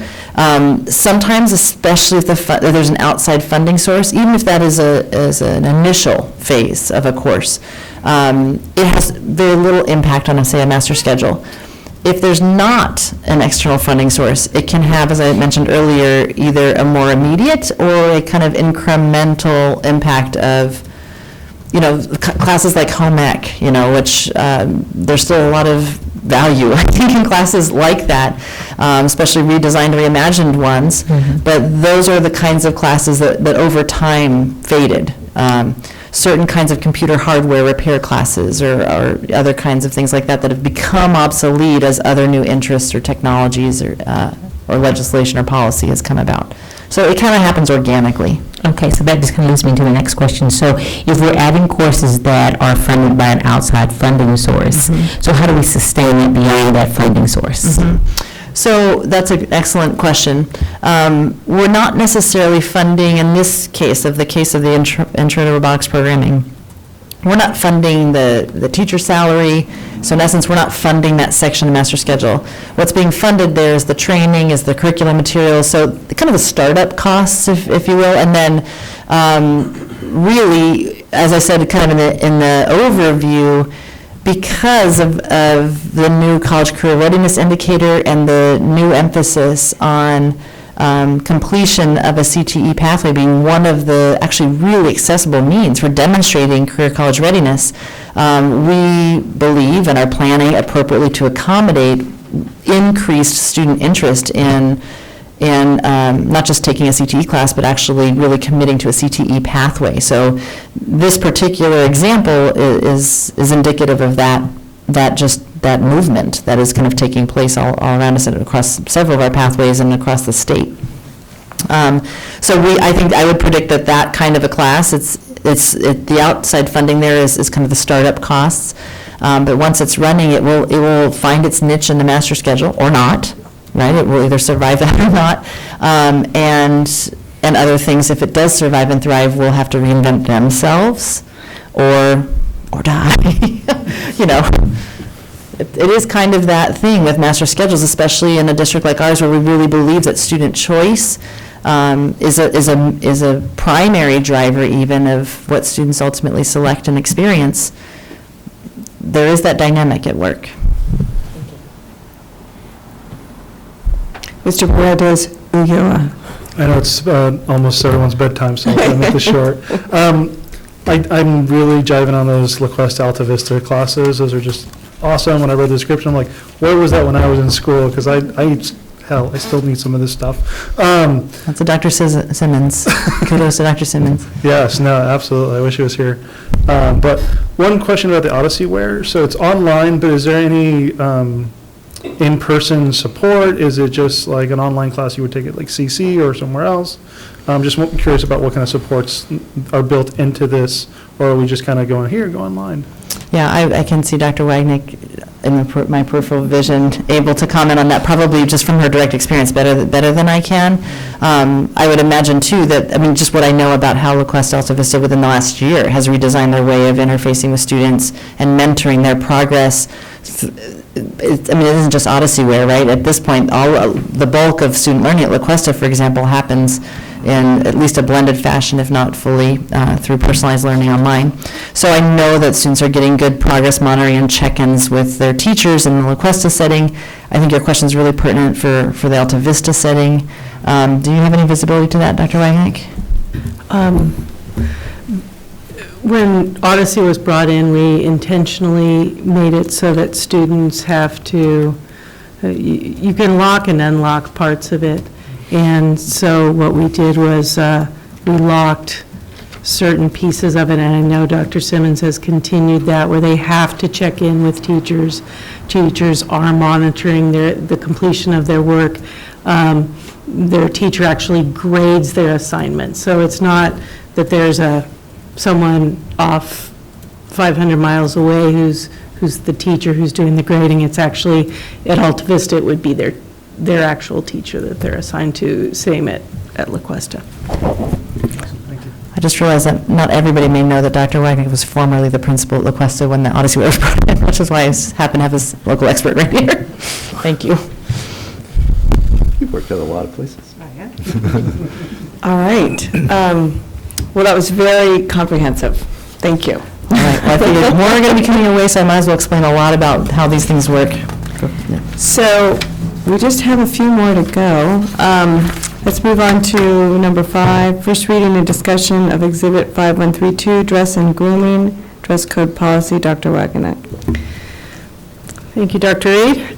So, school board, I'm bringing to you the exhibit for dress code 5132. I believe it was back in December that we had a visit from, I'm going to get it wrong, the Women's Political Commission, Yeah. that's it, who had gotten feedback from some of our young women who are students in our local schools and felt that the dress code was biased and sexist in nature. And so what we did was to basically I met with the assistant principals and the deans in January. We sat down and looked at it, and there were a few things that popped out. I mean, it was obvious from the get-go, yes, this is antiquated. We don't even follow a lot of this. It hadn't been updated since 2009. Folks broke into groups, and the issues that really came to the forefront was that they wanted it to be broad enough to survive changes in clothing styles. You know, there were things in there about house slippers, which were a thing. Those of us who were around 10 years ago remember house slippers were a thing. They wanted it to stand that test, but they also wanted it to be prescriptive enough that they could enforce it, and really with an emphasis on safety, and wanted to get away from the targeting and bias that our former dress code showed. One section that we unanimously agreed on was just to take out the entire section on gang attire. It was fraught with bias, and it's really something that I could say in practice we've learned a lot, and we've grown in that area. And so we took that out because it did target students of color. There was also the issues that were brought up in relation to the bias against female students. So any language related to that was taken out, and the example I gave was the gendered word midriff was changed to torso. No one should be showing their torso at school. And so that was changed. And so you do have the changes in front of you. The other big change was the consequences for the violations. We had to bring that up to, up to speed with what we've done with restorative approaches. I mean, there's mention of, up to and including expulsion. Well, that's got to be a pretty extreme dress code violation to be expulsion. So, it now will align with our discipline ladder that we use. We have what's called a restorative approaches discipline matrix and ladder that the administrators utilize, and so it's in line with that really, teachers can have a conversation with a student who, isn't wearing their shoes in class. That doesn't need to be sent to the assistant principal for their time. It's like, you can have a conversation and contact parents and so forth. Then ultimately, if a student is not following suit, then it would rise to the level of administrative attention. So safe footwear is in there. We took out the language around that and just talked about what safe footwear is, and so that's in there. So I think at this point, I'll see if you have any questions or comments you'd like to make. Ms. Parker. I'm so excited that this is coming forward, and we're actually going to talk about it. This is, when I've talked to students, high school students in particular in the past, often their biggest area of concern, and feeling that what we've had is really outdated, and that especially girls are treated differently than guys.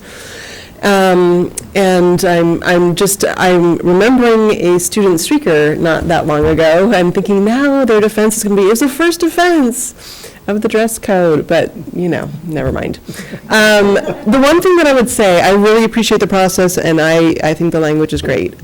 Because it is so important to students, I would love for it to go to the ASBs before it comes back to us for action, so that they have a chance to take a look at it and see and talk about it in their class structure. So that would be the one suggestion I have.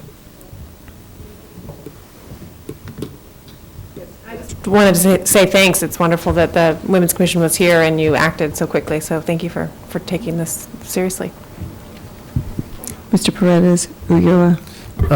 Again, just kudos for the consequences piece getting reworked, because 1 to 5 day suspension, this up to expulsion, that's ridiculous. I can't imagine a kid going, what'd you get kicked out for? I wore something they didn't like 3 times, so they knocked me out of the district. But also, really thank you for knocking out that gang-related apparel piece. Growing up, neighborhood that I did with the people that I did, I saw so many students undeservedly get picked on for that, because gang apparel can be whatever that administrator or that campus security or whoever wants it to be. And so it really was, and again, I witnessed it all through, my time in San Bernardino Unified, was really an excuse for picking on students, for really leaning into the implicit bias of staff members to really get our students in trouble. So I really, really appreciate that. I makes me feel a lot better about just the students that we're in and that are in our school district, and really gang apparel. That changes what quote unquote gangsters wore when I was 5 years old, changed when I was 10 years old, and changed when I was 15 years old, and doesn't look anything like it does today. So I appreciate just knocking that out completely. All right, thank you. Moving on to G6, first reading and discussion of Exhibit 5144, Discipline Guidelines. Dr. Wagener. Thank you. So at this point, I'm bringing to you our discipline guidelines, another exhibit, and California Education Code and board policy requires us to have a model discipline matrix that our administrators can refer to, but also can publicize and make our students and families aware of. The updates in here, the reason it had to be pulled out and updated there were twofold. One was that the ed code, the ed code numbering changed. And so we had to update those. And so where you see the green changes there, we needed to update that. We took out any specific references to community organizations that are in here because of the changes that are going to be taking place with our mental health services going forward. And so, for instance, a referral to super program and/or teen court, that may still happen, but we generalized it to substance use education programs so that we could be more flexible in our referrals for students. We took out fire setting, which is no longer a specific suspendable offense. It's a dangerous object and a number of other things, damage to school property, et cetera. So it falls under other areas. And I would say numbers 18 and 19 are of note. The state of California made specific changes around hazing as a suspension violation. And then they rolled bullying and some other, those items that used to fall under the bias-related incidents into other suspendable offenses, so we needed to make that change. So with that, any questions or comments? Ms. Parker. I'm going to focus specifically on 17, although there might be a couple of others as well. Sometimes a first offense in some of these categories will still have a student recommended for expulsion. And so, for example, the harassment, threats, or intimidation, including via electronic transmission, it could be bad enough that for a first offense, a student gets a recommendation for expulsion. And so I would suggest that we add after "and possible law enforcement notification," we add that sentence, and recommendation for expulsion on number 17. And I would say the same for number 19, a first offense of engaging in an act of bullying. I mean, probably that's going to end up being in a different category because it will have gotten physical in some way, and so maybe I shouldn't be worried about that because you'd probably just call it something else. But number 17 in particular is one where I wanted to be sure that that got addressed, since it could be bad enough on the first offense.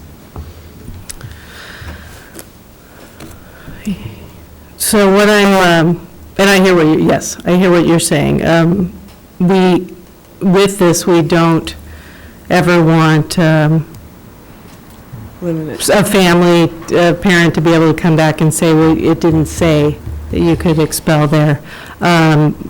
The fine line we walk on is then folks who say, well, you have to expel because it says expulsion, but we can work through that. So I will put the different language in there, absolutely.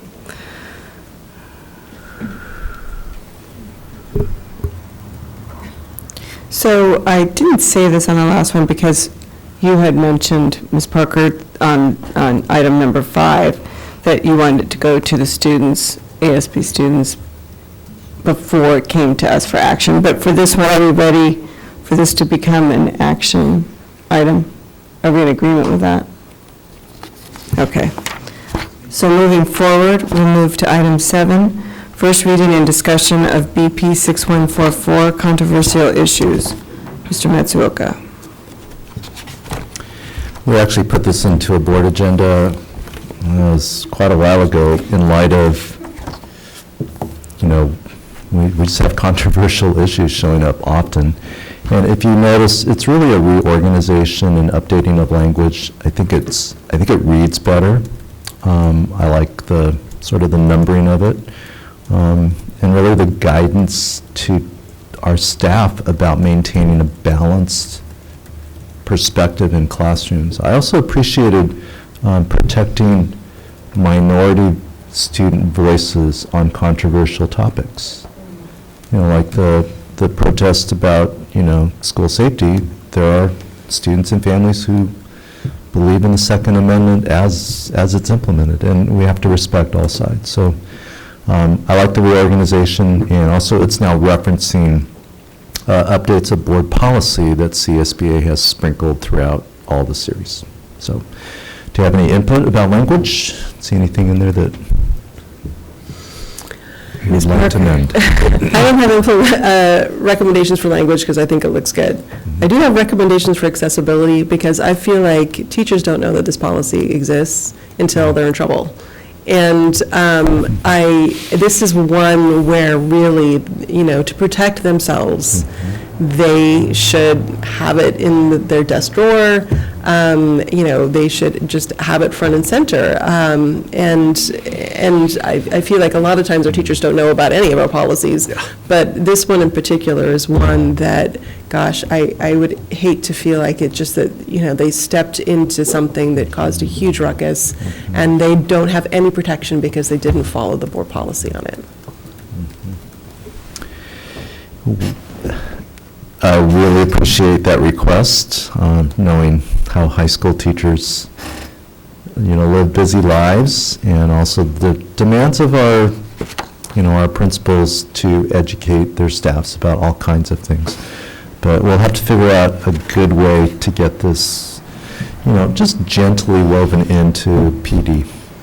And I do want to just add that we did take advantage of the kind of authentic opportunities we had, actually starting last school year and continuing to this school year with a lot of these national and local events that have been controversial, to weave into. I mean, you might have seen some of the parent communication that went out through Parent Square, but we also had a lot of internal communication in every instance. There were multiple instances where we wove in a specific admonition with a specific hyperlink to this, and then also summarized and highlighted really the essence of it, which is basically exactly what you said. So, and I know that doesn't mean everybody received it, but I want you to know that when we see especially very authentic entry points for relaying it, we're doing that from this level, and we're exhorting our principals to be following up and reinforcing that.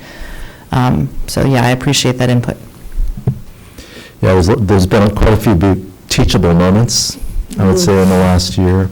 But that's why I felt we needed to get this one updated, because the date stamp on it was 2009, I think. The language was okay, but the world is different, and it's just so as we now hyperlink to it, and we now can show after the next board meeting a date stamp of 2018. Yeah. Thank you. All right, we're going to move to, we want this action. Come back on consent? Consent, yeah. Consent, okay. Yeah. And the other one would be consent too, right? I think, yeah, I think I put it as action, but, okay. It's just getting a little late. Okay, so moving to H, we have a consent item, E2. Was that you, Ms. Sims-Moten? I really just had a question, not so much to not approve this item, but I was just looking at the student to adult ratio, not that one, but the previous one, where we have 45 students, we have 3 adults there, and then the next one we have 20 students and we have 5. So just, does it make a difference with regard to the trip, or that's the only question I have, just looking at that form. Yeah, there are minimum ratios that are required by board policy. So there are many times when teachers or whoever the sponsor, whatever certificated staff member is submitting the application for field trip approval, where they exceed those ratios. But we check to make sure that the minimum ratios are met. Okay, that was my question. So, approval of this item. Do we have a second? Second. All those in favor? Aye. And it passes unanimously.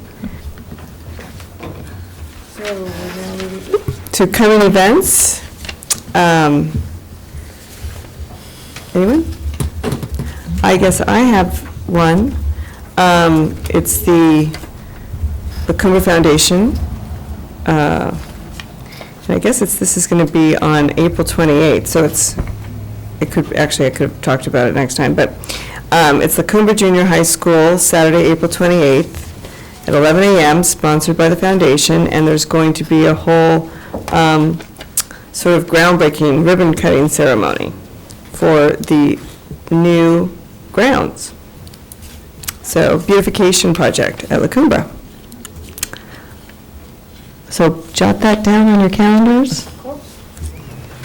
And anybody else have anything to add? Yes, Ms. Parker. I'll just remind everybody, I may be, because I know that we have a conflict, and probably most of you are going to the all-district ELAC celebration on April 19th.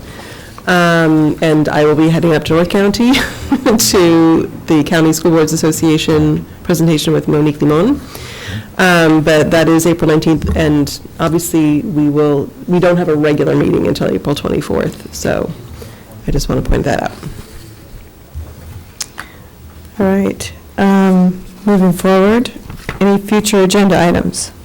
Mr. Perez-Ulloa. Just because it's been coming up for me, and I heard about it tonight a little bit with our public comments, but I'd love to see maybe a presentation through Just Communities. They have a language justice initiative that they do, and it'd be just nice to get everyone just kind of up to speed on that. Just as I listen through board meetings, I hear that some of the vocabulary is a little confused, so like interpretation is verbal, translation is written, but also just like what does language access mean to our community? What does it mean to our students? What does it mean to our parents? And you just kind of, I went through the training last year, and some of the things that I learned out of it just kind of blew my mind, and I thought, I was like, oh, I grew up bilingual, I know everything about it, but there are just some pieces that I think would be good for our community to know, but also for this board to get to know too. Thank you. Anyone else? All right, so I think we will move to, our next meeting will be Tuesday, April 24th, regular board meeting, But we do have two special board meetings before then, right? Yes. they're not listed here. Yeah. We have a retreat. We have the joint city council meeting on Next Thursday, Thursday, April 12th, right. and then the board retreat on Monday. Is it Monday or Tuesday? It's a Monday. Monday the 16th? Monday, the 16th. Yes. All right, well, if I have my board's agreement to adjourn the meeting? You do. All right, let's go home.